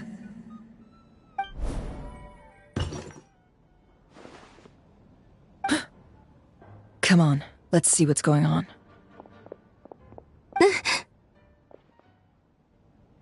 Oh no. I knocked over a vase as soon as I came in. It must have been caused by a Kuvaki fluctuation when I entered the space. Although, it seems like I'm not about to be pulled away this time. It looks like as long as I'm careful with my actions, it doesn't count as influencing reality. Anyway, is this the flagship? The Traveler mentioned that's where he was staying. I only went into the lobby last time, so I've never actually been here before. How does this space work? If nothing else, I can now be sure that it is not simply memory. He mentioned where his room was. I think it's this one.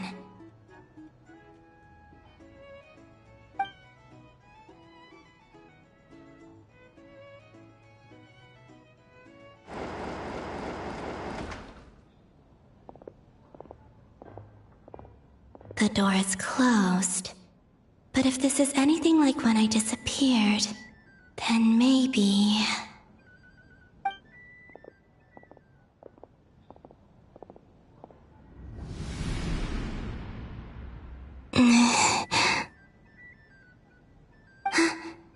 I'm in. He and Paimon aren't here at the moment. I hope he's okay. I wonder what happened to him after that battle with Dottore. Best not to dwell on that for now. I need to try and leave them some clues.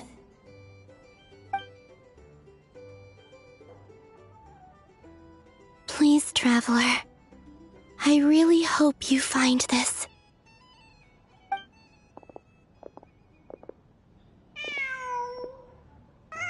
Huh. Just a cat. Nothing else here strikes me as noteworthy.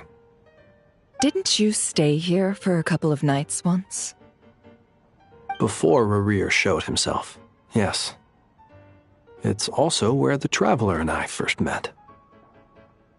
Did you notice anything unusual during your stay? I remember thinking how much noisier the flagship is at night compared to the graveyard. Other than that, no. The Traveler and Paimon were most congenial neighbors. This is where they've been staying, yes?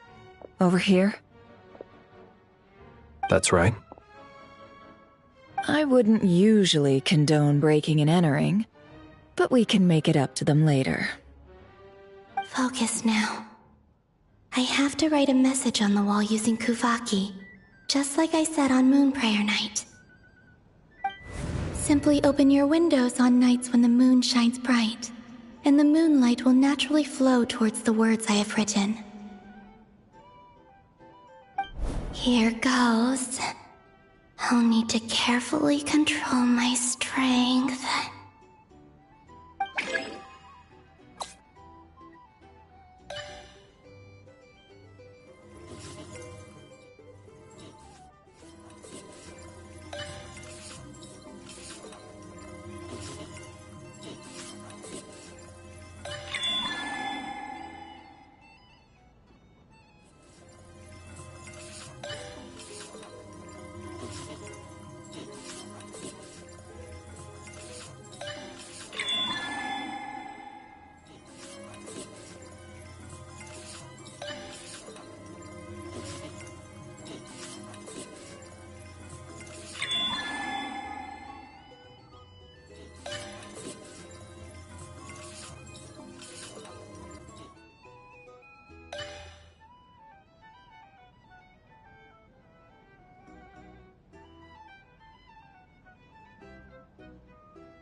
There's a noise outside the door.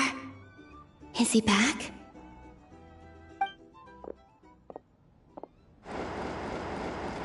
Please, you have to see these words.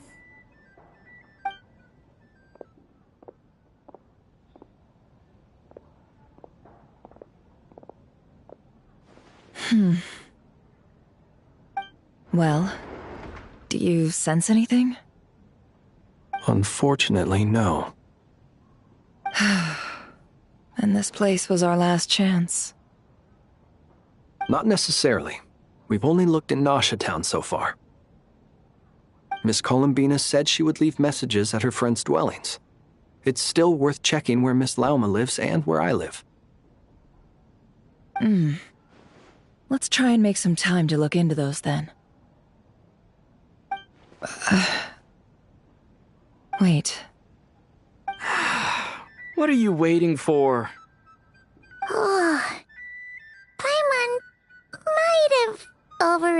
slightly.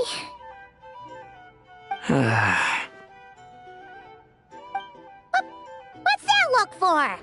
This is a victory feast. It's normal to eat a little more than usual. The Traveler in Paimon. It's really you. But why are they talking about a victory feast? Huh. You worried Paimon sick while you were out there fighting Rare. So this is your chance to make it up to her, alright? Wait. So this is the night after the battle against Rare. How did I end up here? That's quite a long time ago now. Wait. Time. That's it. Every time I've entered reality within this space, it's been at an earlier point in time. Every one of those points has been before I fell into the moon's reflection. And everything I've done to affect reality really did happen in the past. Does this mean that, within the moon's reflection, time flows backwards? Starting from the moment I fell in? Not long till Moon Prayer Night now. It's gonna be even livelier than tonight. Although, it's gonna be sad saying goodbye to the damselette. She seems like a really nice person. Paimon. No, I can't. Even if I make contact, they probably won't understand what's going on. And in any case, I'll likely get pulled away again if I do. Instead, I have to find a way to get them to notice what I've written using the moonlight. Wait, even I hadn't thought of doing that before Moon Prayer Night. They'd never conceive of that possibility. Is there truly no other way? Don't lose heart. We'll find a way somehow. Huh? Oh, you say that, but the Frost Moon is beyond the fall sky. If we wanted to go visit her, how would we make it through to the other side? We might not have all the answers now, but I'm sure we'll find a way one day. Huh. Guess someone's gotta be the optimist. The present. The future. That's right. There are still things I can do. What's your plan? Flint's, when you were staying next door, did you ever open the window? No. The rooms here are dark and damp, and there's such a buildup of dust on the windows that the moonlight can't even get in. I didn't think it was worth the trouble. The moonlight. I think I see where you're going. One moment. I'll see if the owner is available. Don't bother. Time is of the essence.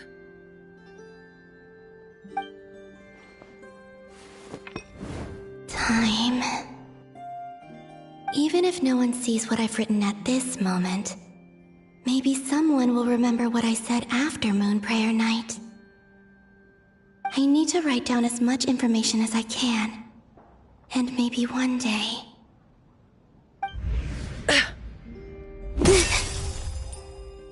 Huh? What's up with you? You can't even hold your cup steady. Are you getting tired? A little. Well, you should probably hit the hay then. You've had a really tough couple of days for you.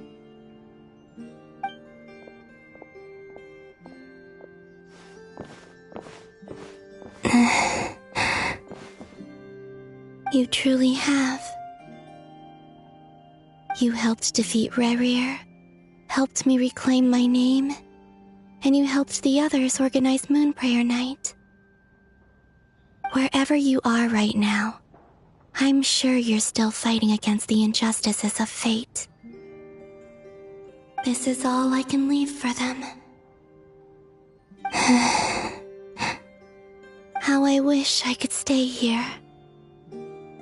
But it's time for me to go. I hope to see you again in the next time. And if the opportunity presents itself. I will surely return to your side. Huh. Columbina. She's alive. Not only that, but she's left us an entire wall's worth of clues. She even wrote down what would happen on Moon Prayer Night. It's just a shame we found it too late. I am here. Time in this place flows backwards. I am constantly moving forward. It sounds like she's found a way to influence the past using Kuvaki. But her future is our past. So, these words have been here ever since we defeated the Ray hero Solnari. We just never discovered them. Which came first, the chicken or the egg? Do you ever mull over questions like that? Only when I'm in a good mood, and at leisure. Well, I never do. Everything that has happened already belongs to the realm of fact. As a business person, and especially an intel broker, what I do is extrapolate from those facts to try and read the future. An admirable philosophy. It's a means of survival. Let's go. We have a wall's worth of clues to share with the others.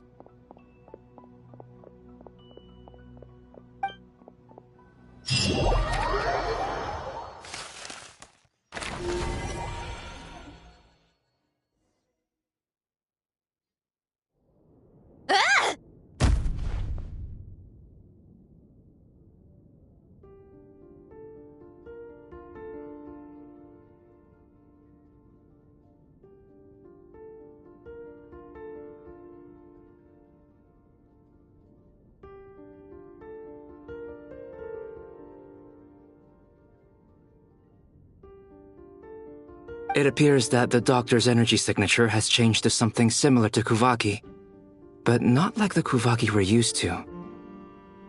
Nodcry's Kuvaki devices will only have a limited effect on it. I can see why you've chosen to place your hopes in alchemy instead. Also, I must say these books are rather profound. My subordinates just shipped them in from Fontaine. Some of them are from the Narcissenkreuz Ordo. Some are incident reports from Petrichor, and then there's a few test reports for these junk machines. Additionally, after some further scanning, I've discovered something extremely annoying. What's that? Tevat's skies contain multiple moons. A long time ago, when I did my first scan, I detected 3. Just as the legends say. But when I checked again just now, I detected 4 moons. So there's one extra? Yeah. Originally, I thought that if I could still find 3 moons, that would at least mean Columbina's still alive. But then it occurred to me that apart from the frost moon, Tevat's moons are just husks. And husks surely shouldn't show up in the scan, since they're not alive. It's weird, isn't it? If we can't even distinguish between a dead and a living moon, how are we supposed to know whether a moon goddess is still alive? Or does this mean that the moon marrows are equivalent to the moons themselves? It's certainly possible. In which case, the 4th moon you detected may be Dottores' artificial creation. So he wasn't bluffing. He really built his own moon marrow. Ugh! I'm so mad right now! It's easy to get overwhelmed when you have too much on your plate. Maybe you need to relax. Perhaps try going for a walk, or simply take a few deep breaths. Nothing can calm me down at a time like this. I need more time, and I need progress.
It's Mr. Flynn's. I really hate that ringing tone. Ugh. First the 4 orthants of the Narcissenkreuz, then moon marrows. Now what? Oh, sorry if we're disturbing you. Might I ask what's troubling you? What do you want? We're busy. Are you still at the Curatorium of Secrets? Yeah. Look, everyone else is still out, so there's no hurry. Plus, I'm busy, so I would appreciate if you gave me some space. Even though we have crucial intel to share? Fine, I'm listening. Do you intend to share it via the Dodo communication device? Ordinarily I would, but this is a unique situation.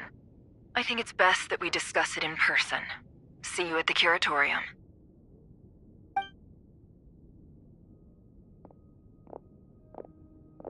All right then. So, what's the situation? The rest of the team is still out working on their missions and evacuations, but we've decided to fill you in on the most crucial information first. Sandrone, you were right. Columbina is most likely still alive.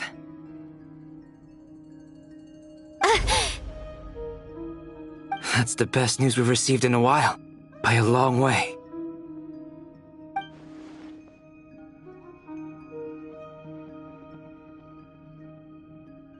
Random locations. Appearing in reverse order? Are you serious? So not dying isn't enough for the moon goddess, huh? She has to show off too. Anyway, does this mean we can deduce her condition from the moon marrows? Miss Androne, there's nothing wrong with simply admitting that you're happy to hear the good news. I'm not. And she's the least of our problems. We're facing a huge crisis. If she can't control the flow of time in there, she's just gonna keep moving backwards. Different points in time won't intersect, and she'll never find a way out. Let's say life begins with a drop of water.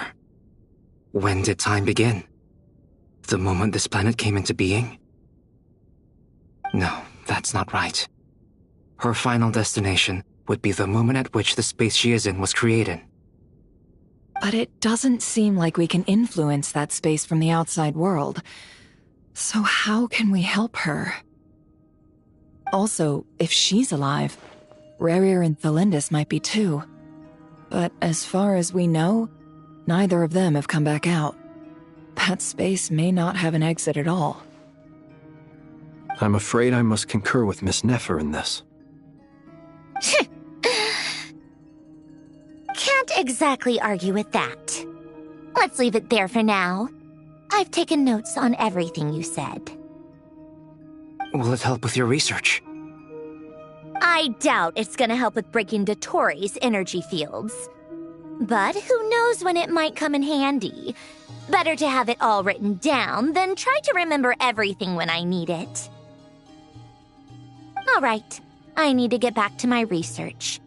Mr. Albedo has made a lot of suggestions that will require my undivided attention. Sure, I'll stay here. I have things to work on.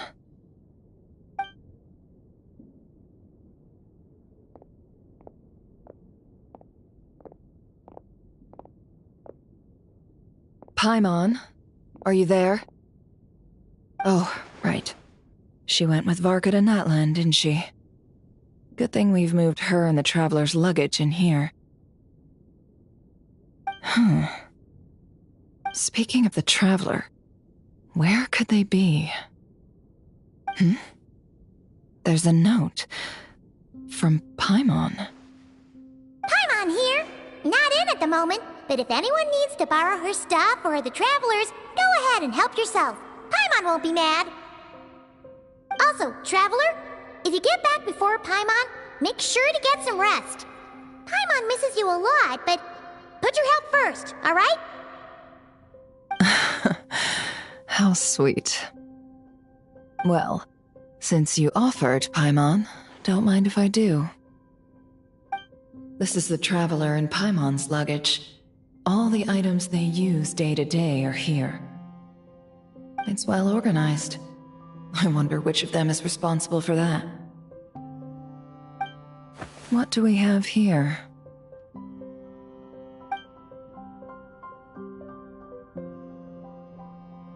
The camera captured a special moment that can only occur between people who are close to one another. You can really sense how the photographer feels about their subject. I wonder why this picture was placed outside. Is it because Paimon recently looked at it?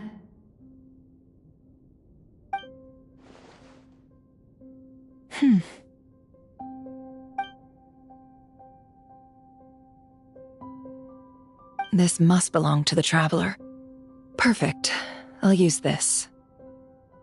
Hang in there. We'll find you.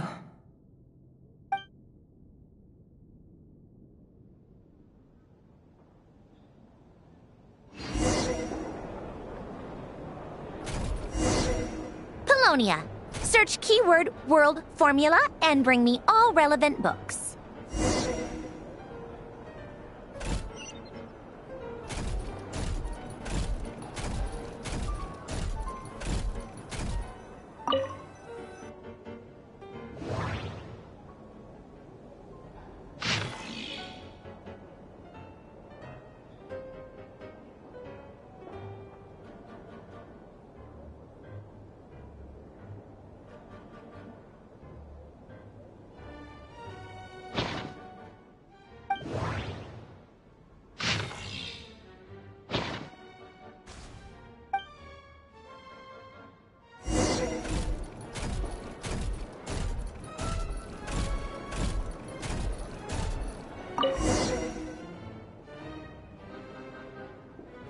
Let's see.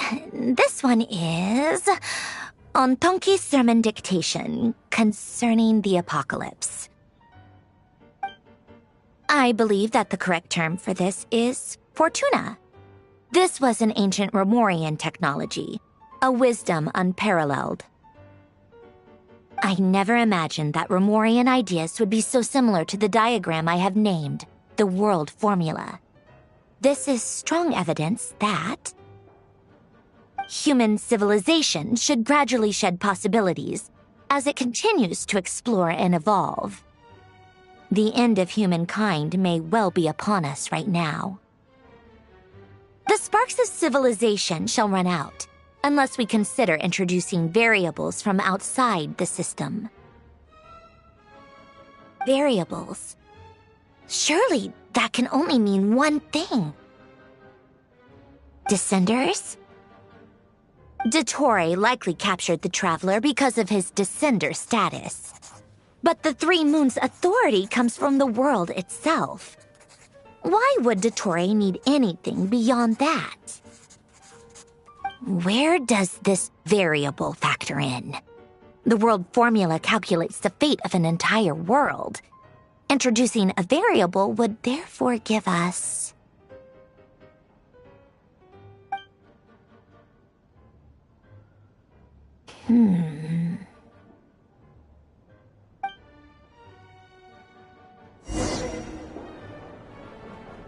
Polonia, search keyword pathway and bring me all relevant books.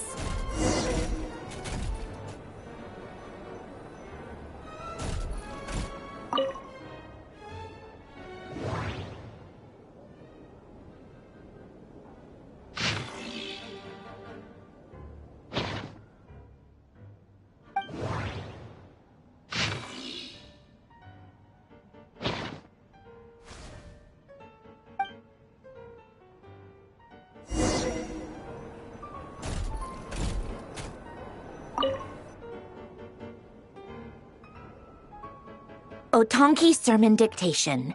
Explications on the Chemical Marriage. These titles are pretty esoteric.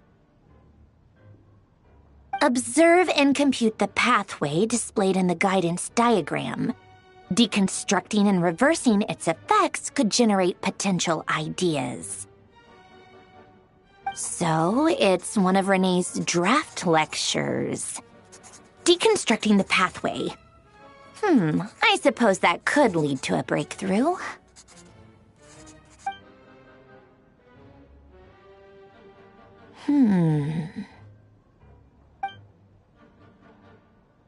This is so long. This guy sure loves showing off his knowledge.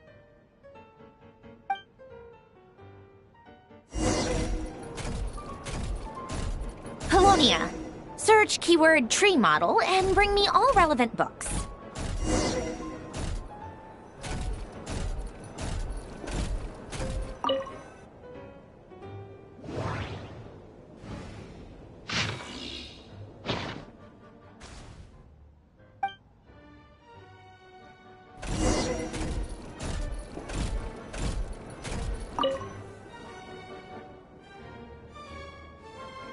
Most of the experimental devices proposed by the Lilia Crucis Ordo are built based on the simple and basic logical structure of a tree model. Lilia Crucis. Guess they were trying to cover up the name of the Narzissenkreuz Ordo? When Duke St. Germanus departed, he said, "It seems that there's no going back." Alas, he is only a genius when it comes to machines. In all other things, he is but ordinary. Excuse me? I'm sorry. That's just ridiculous. What kind of book is this? Great Detective Herlock, the Alchemist and the Clockwork Saint? Isn't this a novel? Come on. Still, the author swears that they knew Renee well. Whatever. I guess it's not beyond the realms of possibility that Renee would say nonsense like that on occasion. Memory, wishes, souls, and persona. Frankly, this sounds more like occultism, but if Albedo vouches for it, I suppose there must be some alchemical basis to these techniques. The way Alain Guillotin saw it, the world was comprised of machines. The universe needed machines, and thus his technologies were created. That's why I was born. René, his full name was René de Petrichor, if I recall correctly. Sounds like he and the town must be intricately connected. That place was also the source of most of our information regarding Remurian civilization. Seems like some of his projects were based on their technology. The cutting of souls and storing them in vessels. These seemingly unrelated techniques underpinned René's research. assuming that the 4 orthants correspond to alchemical categories. The chemical marriage model? Elan would have scoffed at that. He never would have let those theories or parameters anywhere near his mathematical formulas.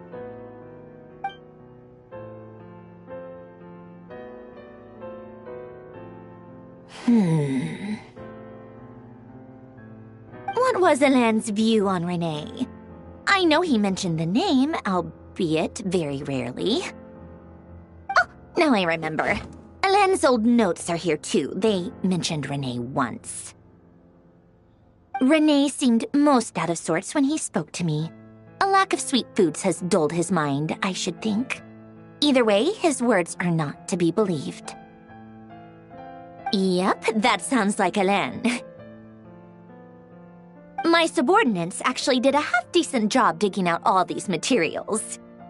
Makes a change. Good for them. Some of Elan's old files are completely consistent with these records. He must have gotten them from the Tower of Gestalt. I never knew he got his hands on Renee's records that early. He may have kept them, but he never even attempted to use them. Didn't believe a word they said. Come to think of it, Renee's world formula was filled with calculations of constants. That shows he believed that the fate of the world to be predetermined. As for Elan... it's been too long. I forget what he said. What would he have said? A guy like him, fervent believer in machines, but not headstrong enough. The world can be changed. It is worth persevering. Yes, that's how he used to think at least. He created that procedure to save this world. Yet the scale of the world's fate proved too enormous. The result was beyond his ability to calculate. He died having never seen the outcome. And there I was, left behind in the ashes of his dreams. Did you really never take a close look at Renee's research? Or did you read it but deem his philosophy incompatible with your model? The very thought of trying to incorporate his ideas probably made you feel sick to the stomach. Well, don't worry, because there's a whole new category of lunatic in town. Next to Dottore, every other madman looks sane. You once asked me what I wished for. Should have asked him instead. He's the one pining for things you'd sooner die than witness.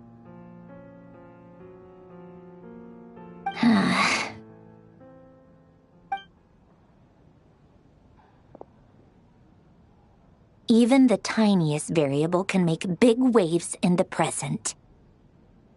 Now then, allow me to put these incompatible fragments together in your stead. First, establish and verify the existence of the Great Circle. Absolute nihil on one end, absolute reality on the other.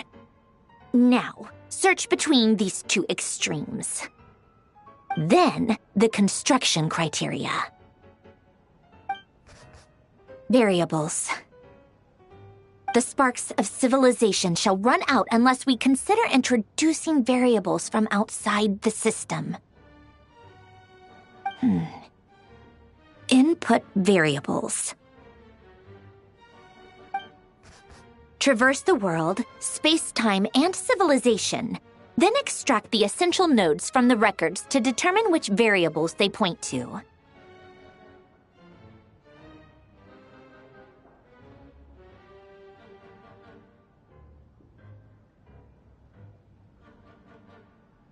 The primordial power that differentiated itself from the void. The power of light. Yes, light. Records. Hyperborea.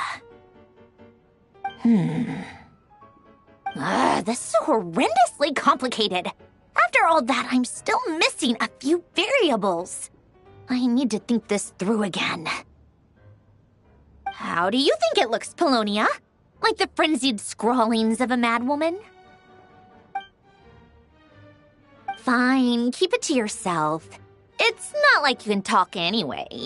I'll assume you gave it a passing grade. I jest. But true madness does often start with trying to save the world. What would Arlecchino and Columbina think if they saw this incomprehensible hen scratch?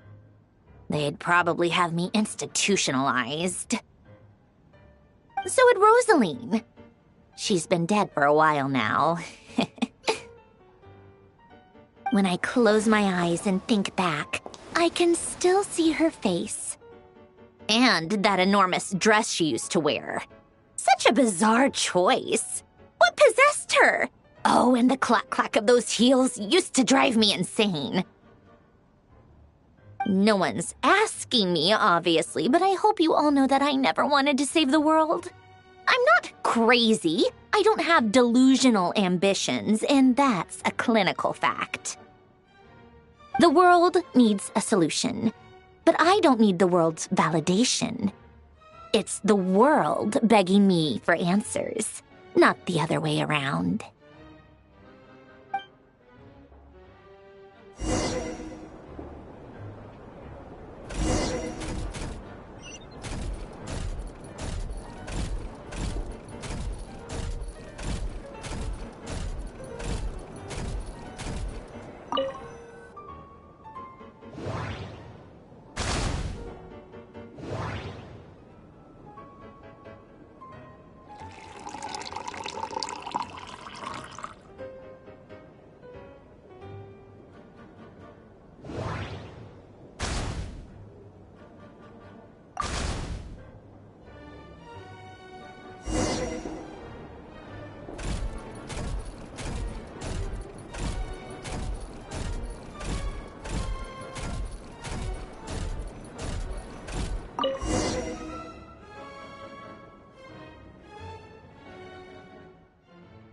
Oh, cookies to go with the tea. Let's see. They must be from that person who brought those documents. I see they're from Hotel de Boer. Something's written on the box. We are proud to present this homage to the Fortress of Meropede's fun-filled mill collection system. Fortune cookies. Have a lucky start to your day. Sounds like a dumb gimmick to me. Be early to bed and early to rise. Get plenty of sun and drink plenty of water. Then things will surely go well for you. What? Are you kidding me? Somehow I doubt that an early night and a glass of water is magically gonna save a world on the brink of existential peril.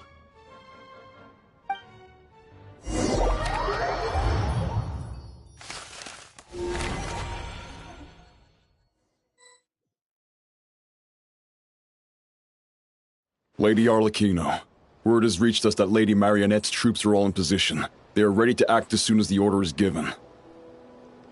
Excellent.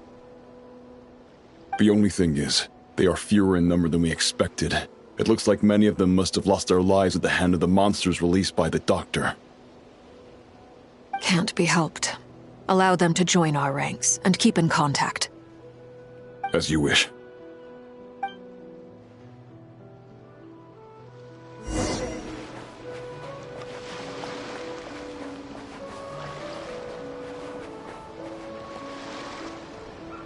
It's been a while, Arlecchino. You look well. Did Dottore really have to build his lab right on the sole path between Snezhnaya and Nodkrai? Had to go on a huge detour to stay out of its line of sight. Sounds like an arduous journey. I assume you've brought word from Her Majesty? Of course, all part of the job. Firstly, the Tsaritsa has authorized Fatui Internal Affairs to review Dottore's case. They will reach a formal verdict on whether he has turned traitor and whether he poses a threat to Snezhnaya. While they're working on that, I've been ordered to come and receive the refugees from Nodkrai. They are nearby. My team will escort you to them shortly.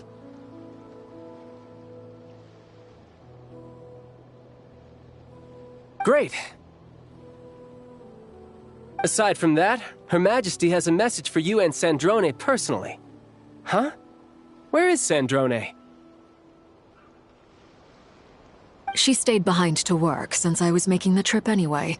It seemed sensible to have one person on standby at base while the other came out to meet you. All right, guess that's just how she rolls. In that case, tell her that the Tsaritsa's decree this time is pretty awesome sounding. I think she'll like this one. Still, I wonder what...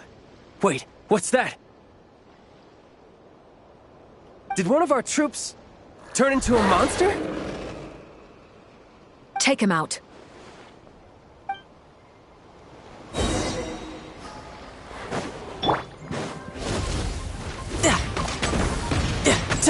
Riptide!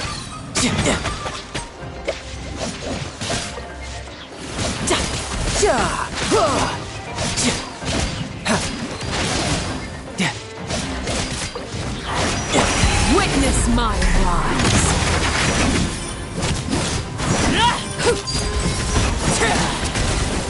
You've gotten stronger, Arlecchino. Nice. Stop that right now. I appreciate the praise, but I am not fighting you today. I knew it.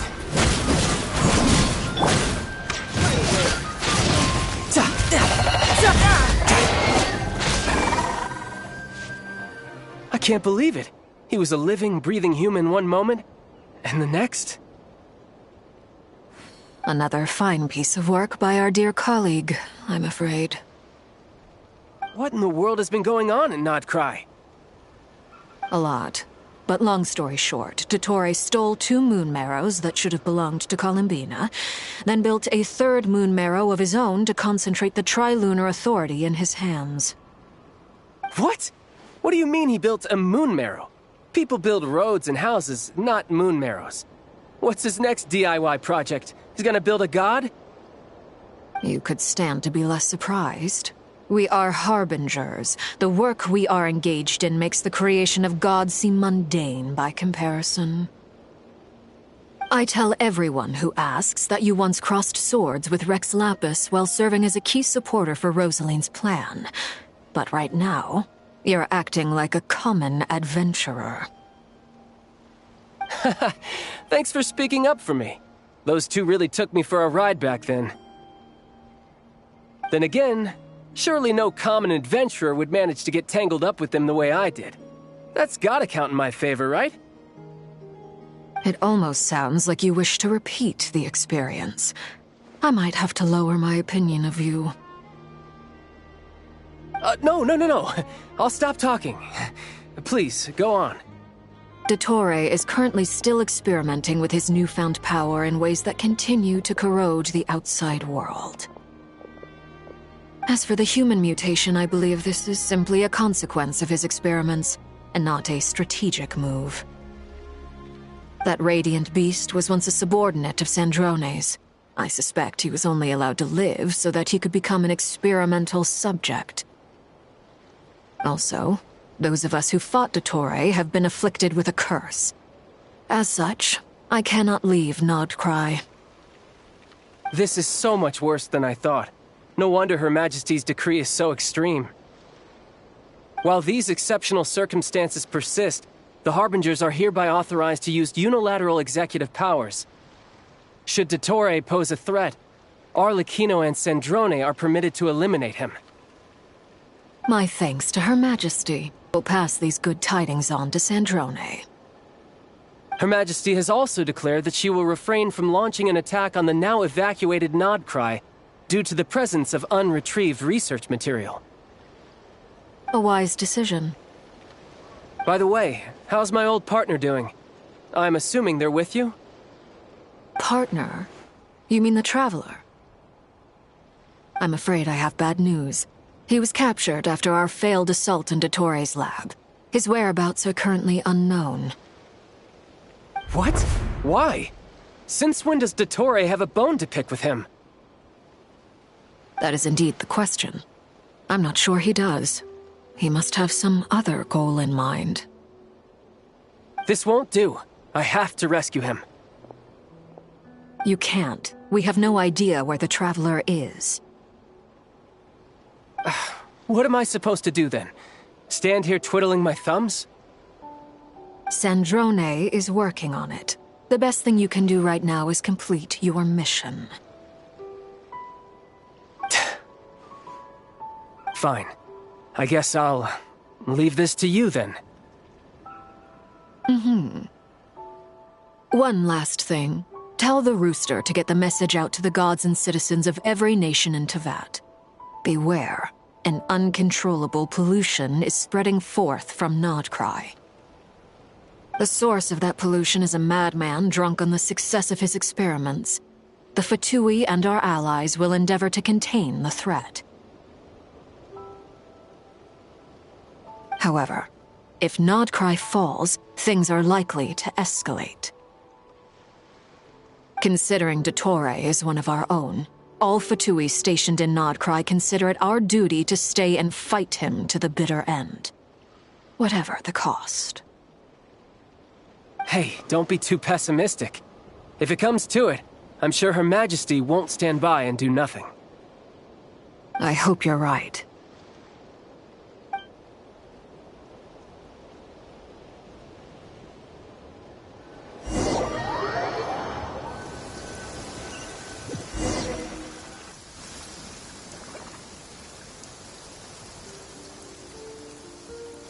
You're right on time. Thanks. Hey, do you think I'll get that gliding exam exemption? I made sure I was on my best behavior in Mondstadt. I landed well outside the city and walked in through the gates. I'll help you apply, don't worry. For now, let's see what we have here. What are the doctor's energy fields even made from? The usual attract and repel principles that govern Kuvaki don't seem to apply to them. They are very mysterious, but ultimately, they appear to be comprised of energies from the three realms. Thanks to research by Master in the Hexen Circle, we know that Teyvat's 7 elements are derived from the more primordial power of the Light Realm, which is antagonistic with the power of the Void Realm. Since you have the power of the Dragon Durin within you, I'm sure you can already tell that this energy field contains no abyssal energy. That's true. It's not abyssal energy, it's something pure, wild, and untamed. I've been thinking about something. Do you still remember the device that Dory supplied from the Academia when you and Miss Columbina fought Rarier? That was one of the most marvelous feats of ingenuity I've ever seen. The design, the craftsmanship, the material selection. I couldn't fault any of it.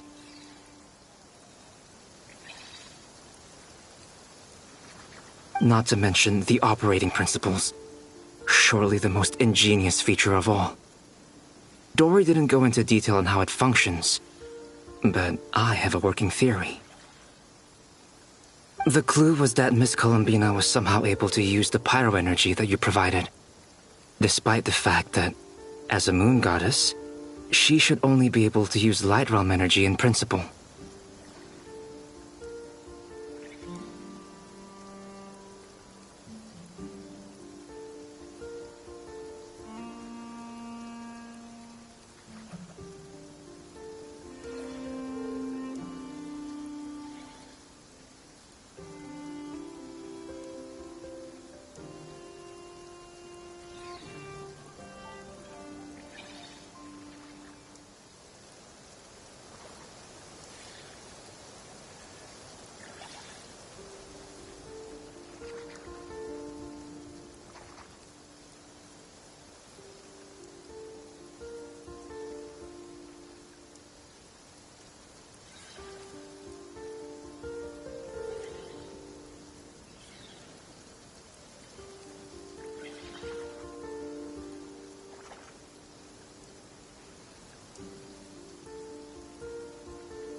Now, all elemental energy is, of course, derived from light realm energy to begin with.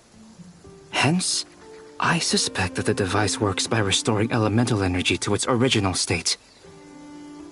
This presumes a theoretical model of the seven elements akin to that of light refracted through a prism. Perhaps it is no mere analogy. Maybe there is indeed a prism in this model. I almost wonder if the idea for the device was conceived based on direct observations of said prism. It would explain how such an ironclad design concept was achieved. It is at once a masterwork of engineering and a groundbreaking application of the Academia's latest elemental theories. I suspect only Lesser Lord Kusanali herself could have devised such an ambitious technology. But back to the energy field before us. If this is pure light realm energy, its relation to elemental energy is one of integration versus division. Or you could say that the former contains the latter. Could this mean that elemental energy can dilute the power of the light realm? Should we give it a try? We should.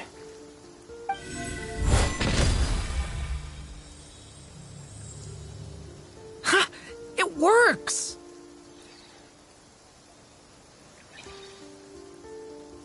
Clear signs of disruption were detected at the periphery of the energy field. This indicates that elemental energy can disturb or even negate the field. Now you try. All right, here goes. It's working! Switch to abyssal energy and attack again.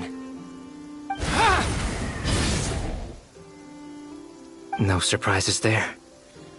Abyssal power drains the energy field to a significantly greater extent. I now feel confident in asserting that the energy field is indeed pure light realm energy, and that elemental energy can dilute it. But the energy field is huge.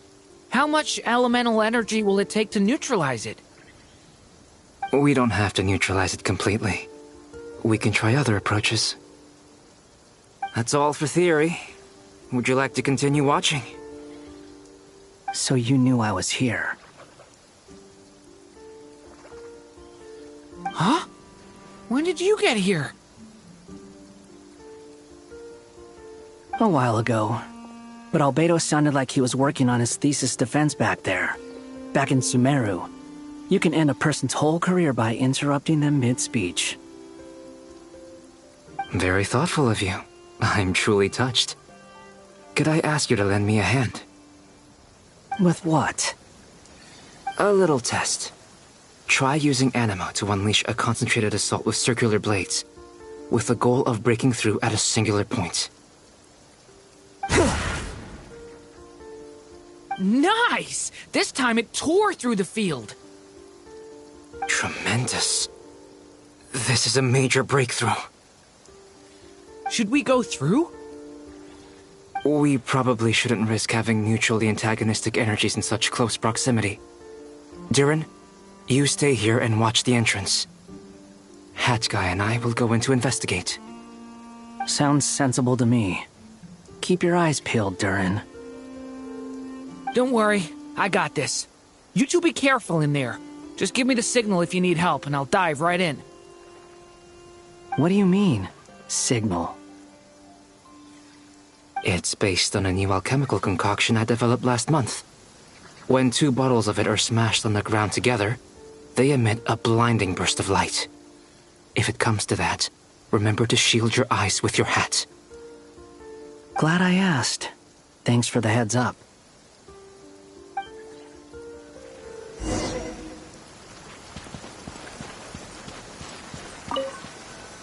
Like I thought. Beyond a certain distance, we can't see the opening where we came in. Maybe that's to prevent people from escaping. Sounds like Dottore's style to me. Not much has changed. Things are basically the same here as they were before the energy field appeared.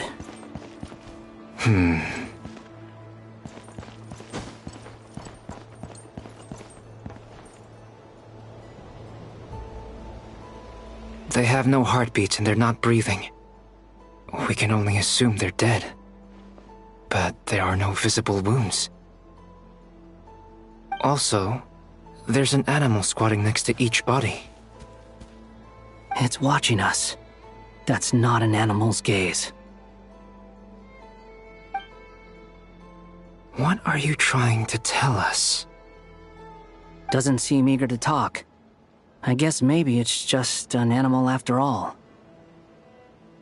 Let's keep looking around.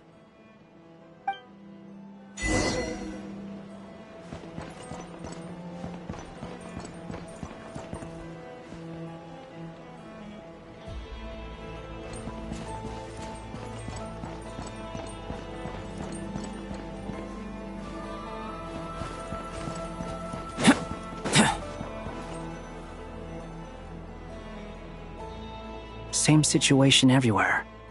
Not a living soul in sight. Just countless bodies with animals standing watch over them.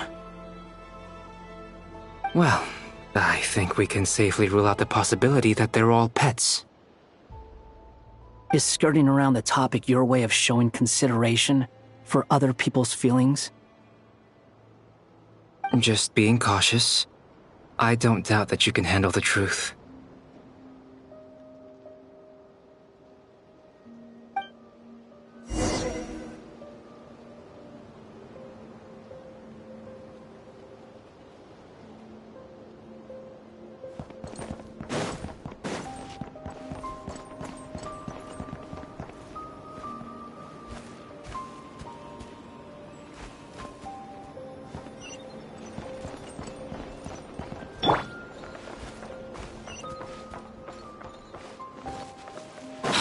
Careful.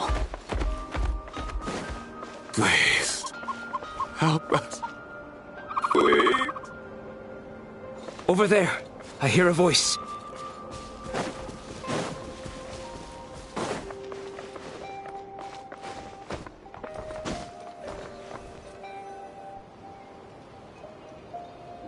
Please. Help us. Please. What happened here? I don't know. Suddenly, everyone collapsed. Then my line of sight got lower. I still have some of my senses left. I gotta get out of here.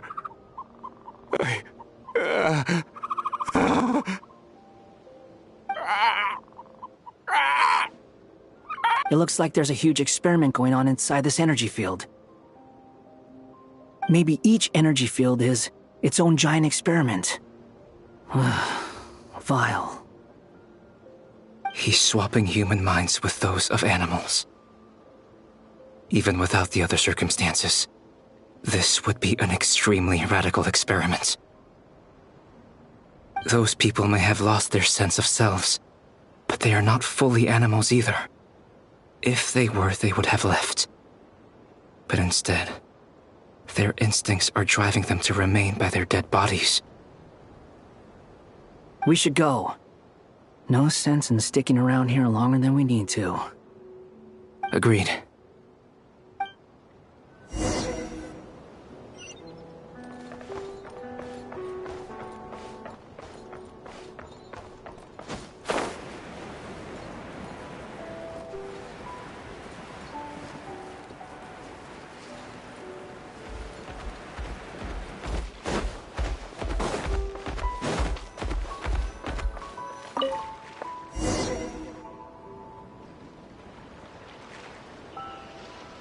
You're back!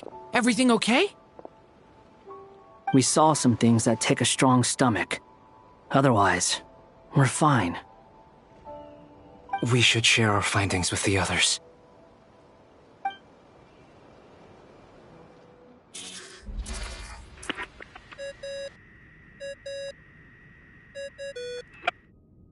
Yes? Who is it? Miss Nefer, it's me, Albedo. We found a way to break through the energy fields. With enough control, it's possible to tear them open using elemental energy. Also, we managed to take a look inside. Dottore is carrying out his cruel experiments on an immense scale. Any residents who have failed to evacuate in time will likely meet a grisly end. Sounds like he's living down to our expectations. Might I ask how things are proceeding on your end? I'm just about to get started. I'll be in touch once I have a result. Understood. Stay safe. I will.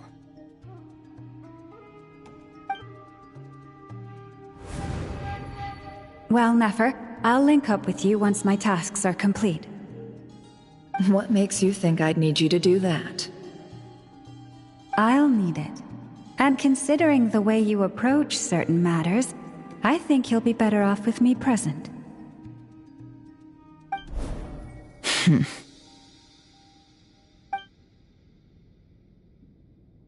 Let's begin. Entering simulation mode.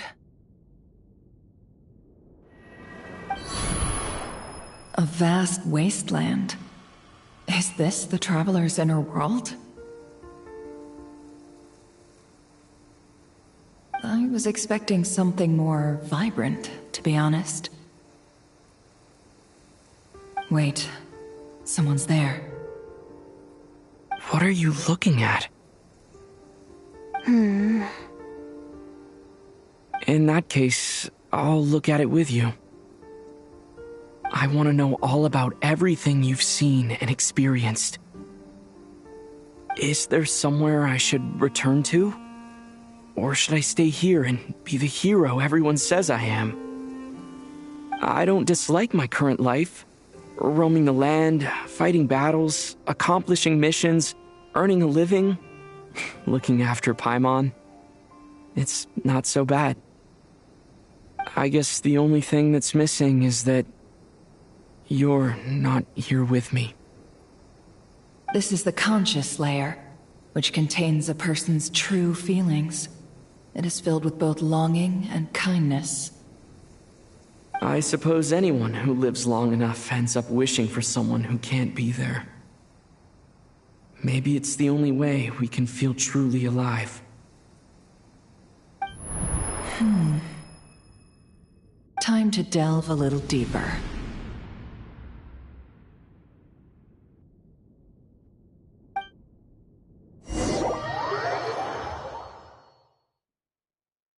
Nasha Town is hardly the optimal choice for a place to live, but it has character and a reasonable population density. What are you trying to say?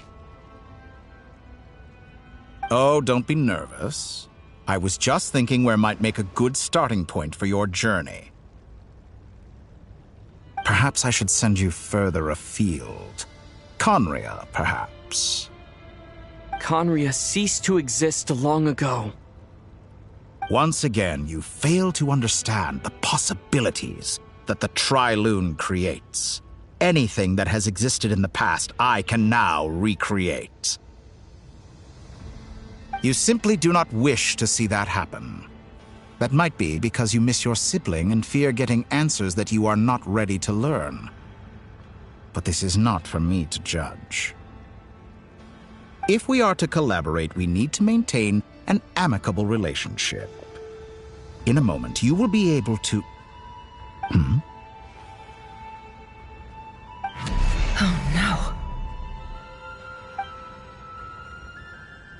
What are you...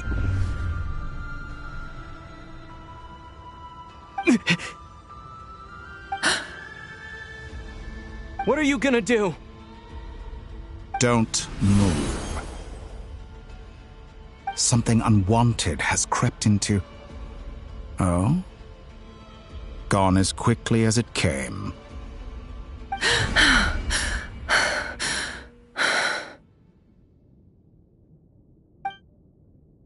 Did you save me? If I hadn't cut the connection, Dottore might have caught you from the other side and destroyed you. This was a good idea, but once is plenty. You were exceptionally brave. Excellent work. Thanks, but now's not the time for that.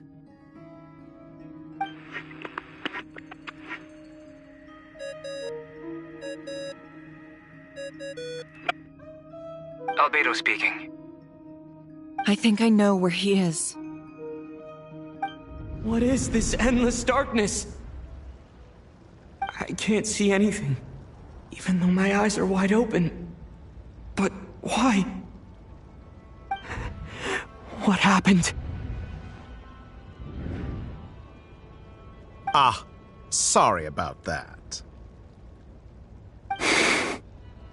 I take it you didn't notice. Just now, a friend of yours took a little peek into your mind. Could it be Nefer? How did she do it? Did she use something as a medium to connect to me?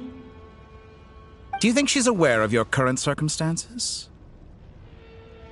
Oh dear. Have I stunned you into silence? I only wanted to slow down your time a little so I could stop your intruder in her tracks. It would have been nice to capture the spy. I must say, I'm finding the ability to adjust the flow of time rather intriguing.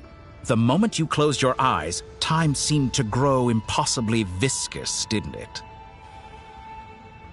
A whole month passed before you opened your eyes again, but only for you.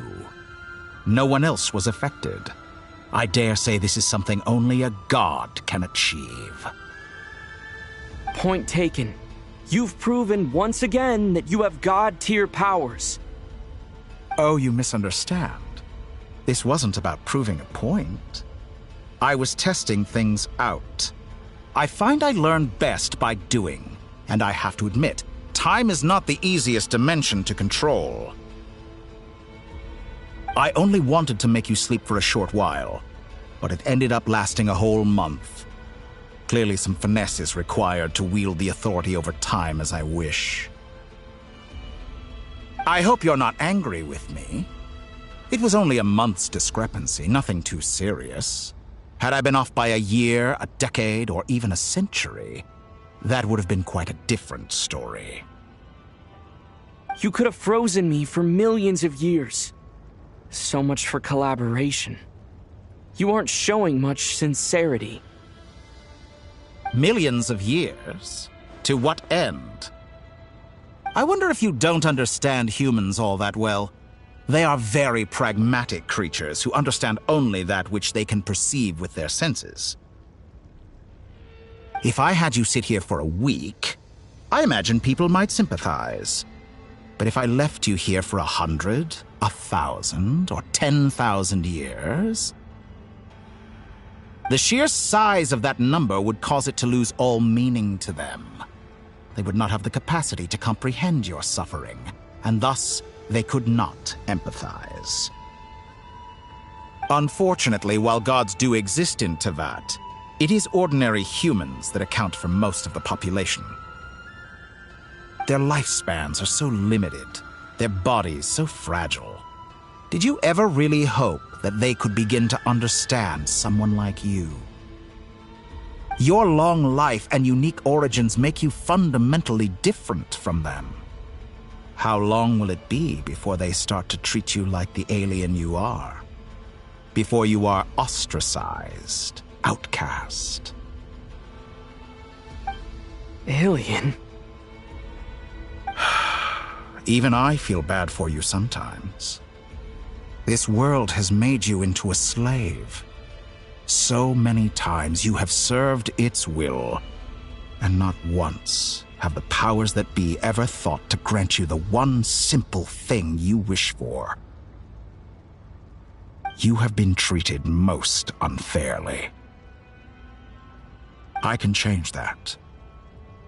I will grant you special privileges and give you back the status you rightly deserve as a descender.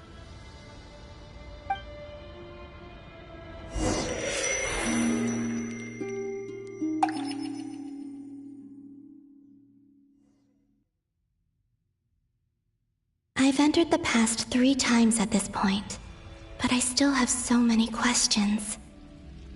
For instance, beyond each point being further back in time than the last, what determines the specific locations at which I can make entry? So far, the The common thread linking all three scenarios is that the Traveler has been present.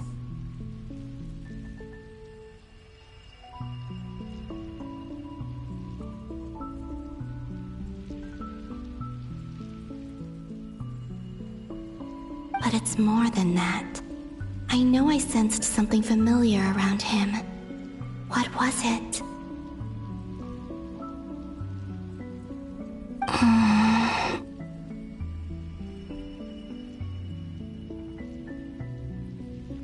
I'll keep this question in mind as I carry on.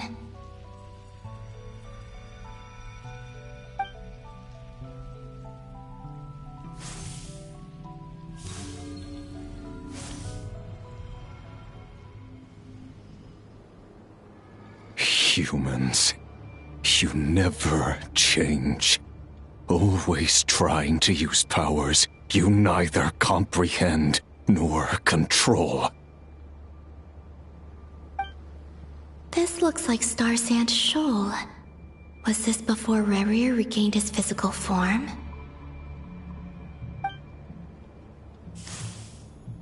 You've messed with the cannon again, huh? Sorry, but this round's not gonna go your way. The cannon. That's right. I was at Silvermoon Hall and I sensed an abnormal Kuvaki fluctuation coming from Nasha Town. And right after that, came an ominous power emanating from Star Sand Shoal. My body was once torn into countless pieces and hurled into the swirling chaos of time itself. But even so, my life and will were not extinguished. I wonder if I could try to prevent his resurrection.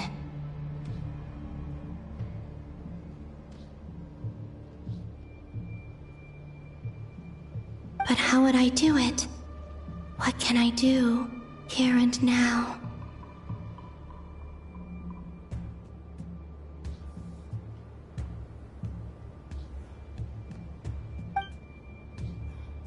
Traveler!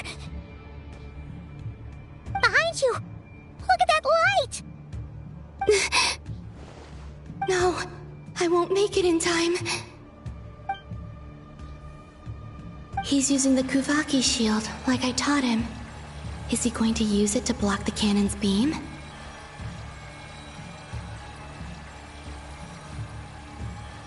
He's strong. I'm sure he can manage. But the force released when the beam impacts the shield might lead to collateral damage.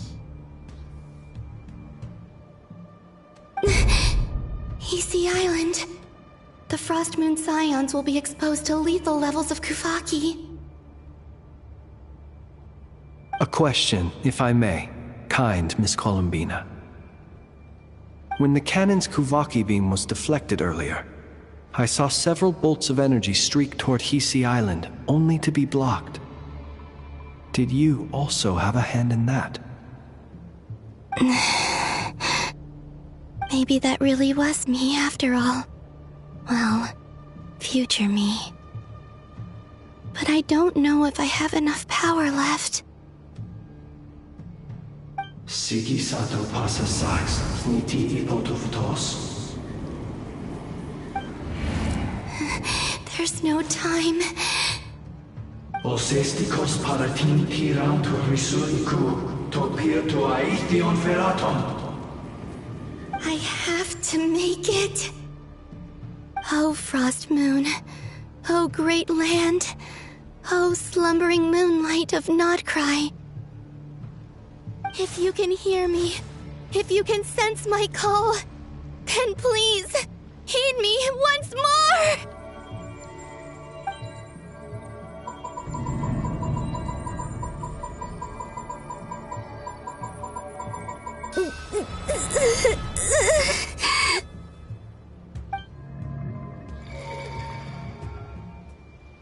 Did it work?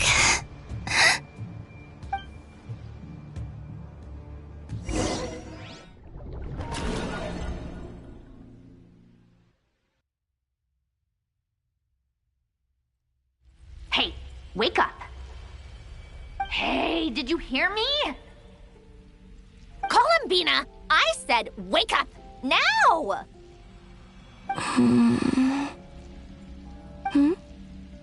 Oh, good morning, Sandrone. It's 3 in the afternoon, actually. And could you kindly not use my quarters as your personal nap room next time? Aw, but I feel so safe here. And your coffee, right? It's so bitter, but it smells lovely. It's like you were raised by wolves in a forest or something. What did you drink growing up? Grass tea? The Frost Moon Scions certainly led a more frugal existence than the Fatui. Then I'll bet you've never eaten one of these before. It smells delicious. That's because it's a Fontanian recipe. I had a little free time today, so I made a batch. Rosaline will be here shortly, but if you really can't wait, I guess you can go ahead and... Hey, at least let me finish before you start eating! Did the Frostmoon Scions not teach you basic table manners? Or did the rules not apply to you because you're the high and mighty moon goddess? These are so tasty.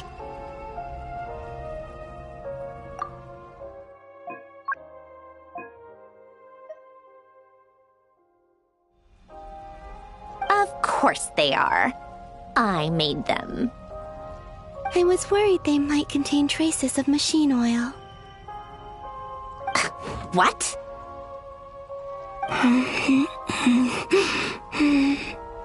You know, there's something I've always wanted to ask you.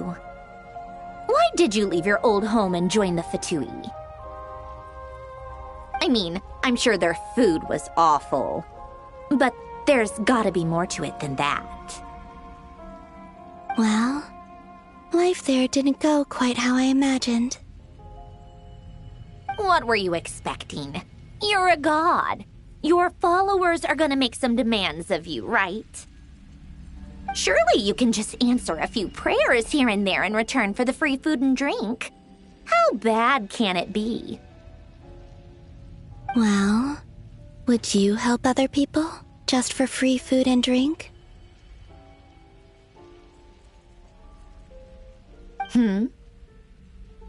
The doctor told me that you were created by a great mechanic, Lord something Fisher. The Lord Artificer. Ugh, some people can't keep their mouths shut. Oh, Lord Artificer. And didn't he have something to do with the, narcissist? Narcissenkreuz Ordo. Yes, that was it. Narcissenkreuz Ordo. So, would you try to fulfill their wishes? You must be joking. I wouldn't go even if they paid me. I don't even know them. Exactly. Well, I felt the same way. I did not know the people who made demands of me. What do you know? We're on the same page for once. In his later years, Alan did ask me if there was anything I wanted to do. If I had any wishes of my own. Well, I don't. And I'm not in any mood to fulfill someone else's either. Who's Alain? He was the... You know what? Never mind. You're not gonna remember. Anyway, the point I'm trying to make is, neither of us is the self-sacrificing type. Let me ask you this. What sort of place would you like to live in, if you could choose? A place where people don't ask me for things I cannot give them. Where they don't worship me, or fear me, but just want to chat with me like a normal person. I'd also like the freedom to come and go as I please. And ideally, it would be somewhere with the smell of coffee and snacks. Not to burst your bubble, but no such place exists in the world. Now, take your snacks and scram.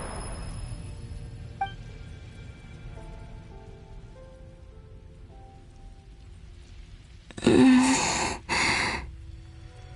I pass out? Of course. I'm back here again. I dreamed of events from my past. Sandrone, Traveler, I miss you all so much. Back there, I guess I managed to harness all the Kuvaki energy on Hisi Island. But how did I do it? Time is flowing backwards here, and I can use that familiar power to enter the world of the past. That mystery ally everyone talked about. It was me all along. I can sense that there isn't much more power remaining up ahead. What lies at the end of all of this? Will time keep flowing into the past?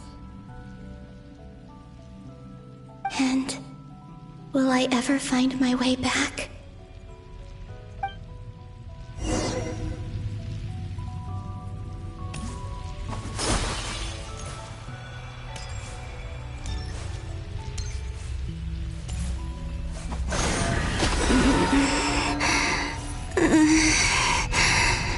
It's getting harder and harder to use my power.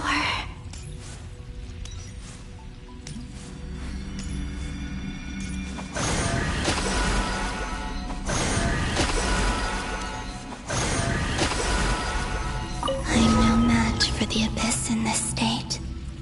I need to avoid the contaminated fragments.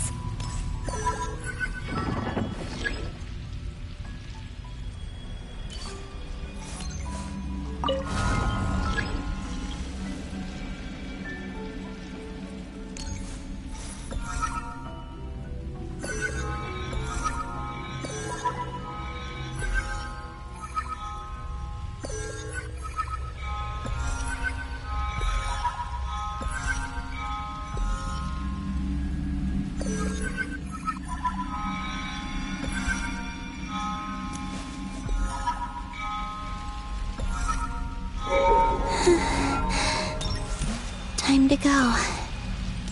I wonder where I'll find myself this time.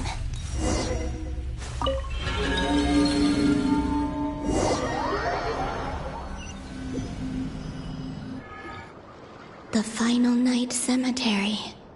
This is where Flint's is based. Or not! How are we supposed to read through this many files? Is all of this inevitable?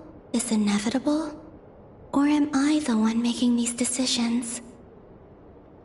If I choose not to help them now, will it change how things turn out? Hope we don't land on our heads then. They're my friends. I can't not help them.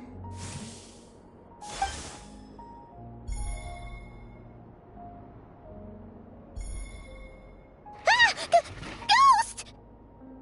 And the other one was... here. Hey! Another file's moving!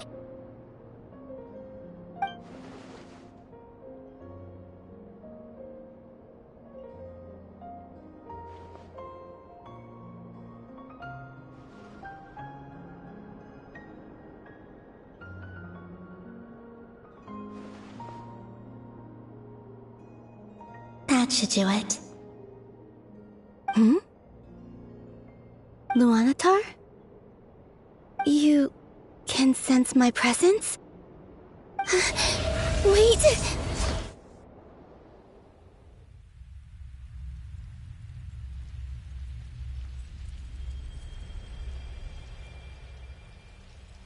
Luanatar. So she's that familiar presence I've been sensing all along. She's always been by the Traveler's side. That explains why the Traveler has been there each time I've entered the past.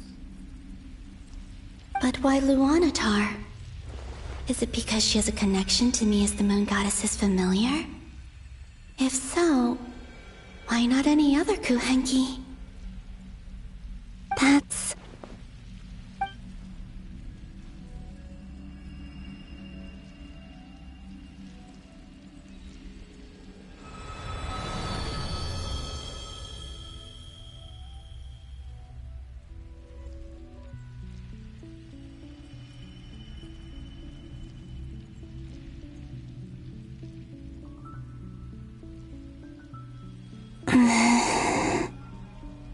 I cannot sense any power up ahead. Just a void, stretching out into infinity. This is likely my final chance to enter the past. It's now or never. I have to find a way back.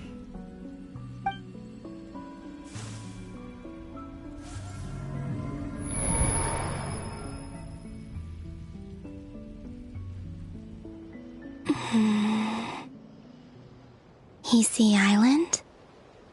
How far back in time is this? Where's Luanatar? I can't sense her presence this time.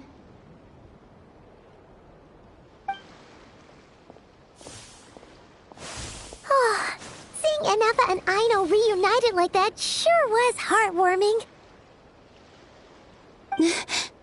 Traveler, Paimon. No. Stay calm. I don't have much power left to change things. I don't even have that much time left here. Think, Columbina. How do I find a way back? A way back... to where? Do I go back to Moon Prayer Night? Or to the future that followed? And if I return in my current state, what will become of me then? Dottoro's actions that day proved that he'd been planning that for a long time. He had already seized the power of 2 moon marrows before capturing me. Even if I managed to get back, how can I fight against him when he wields the Tri-Lune Authority? I can't. If I go back like this, I'll be playing right into his hands. I have to find some way of rivaling the power he has usurped. Wait. Time flowing backwards. The Tri-Lune Authority.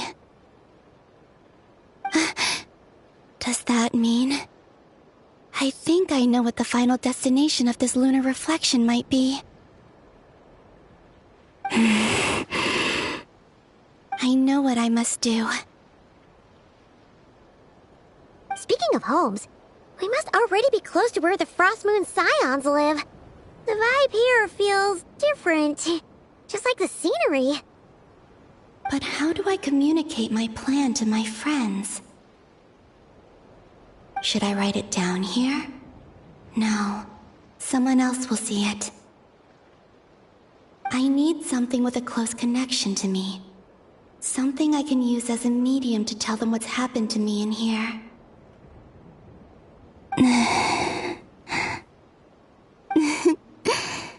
Now it makes sense.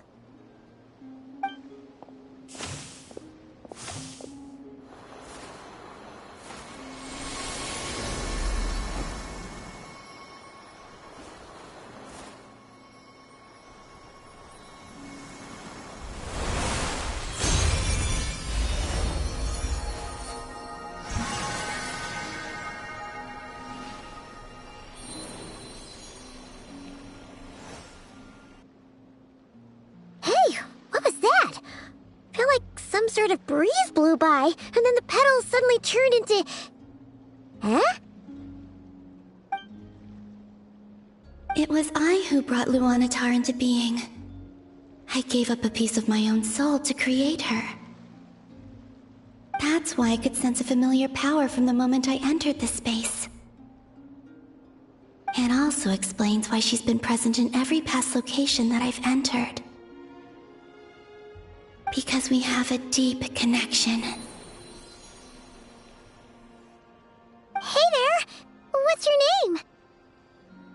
And the reason why there are no more gates to the past after this point is that Luanatar hadn't been born then.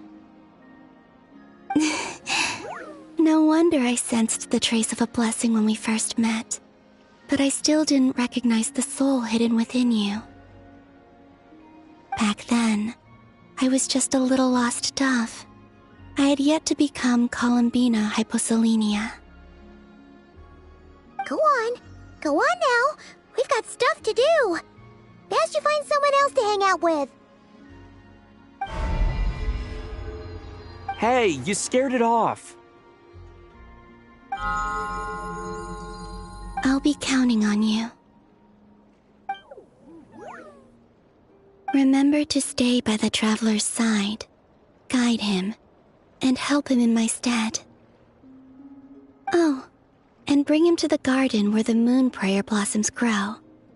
There's a little lost dove there who will need his help.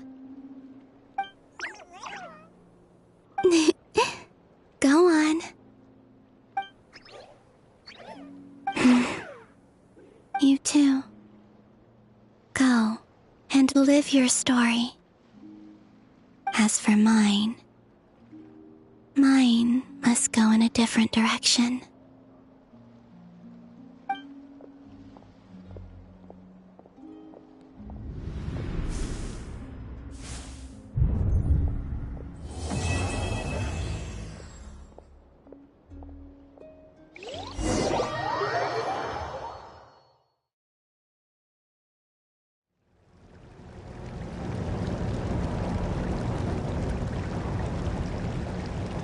How would you like to experience the thrill of never being held accountable for your actions? You could crush people like ants without consequence, or tear off their heads or limbs as you please.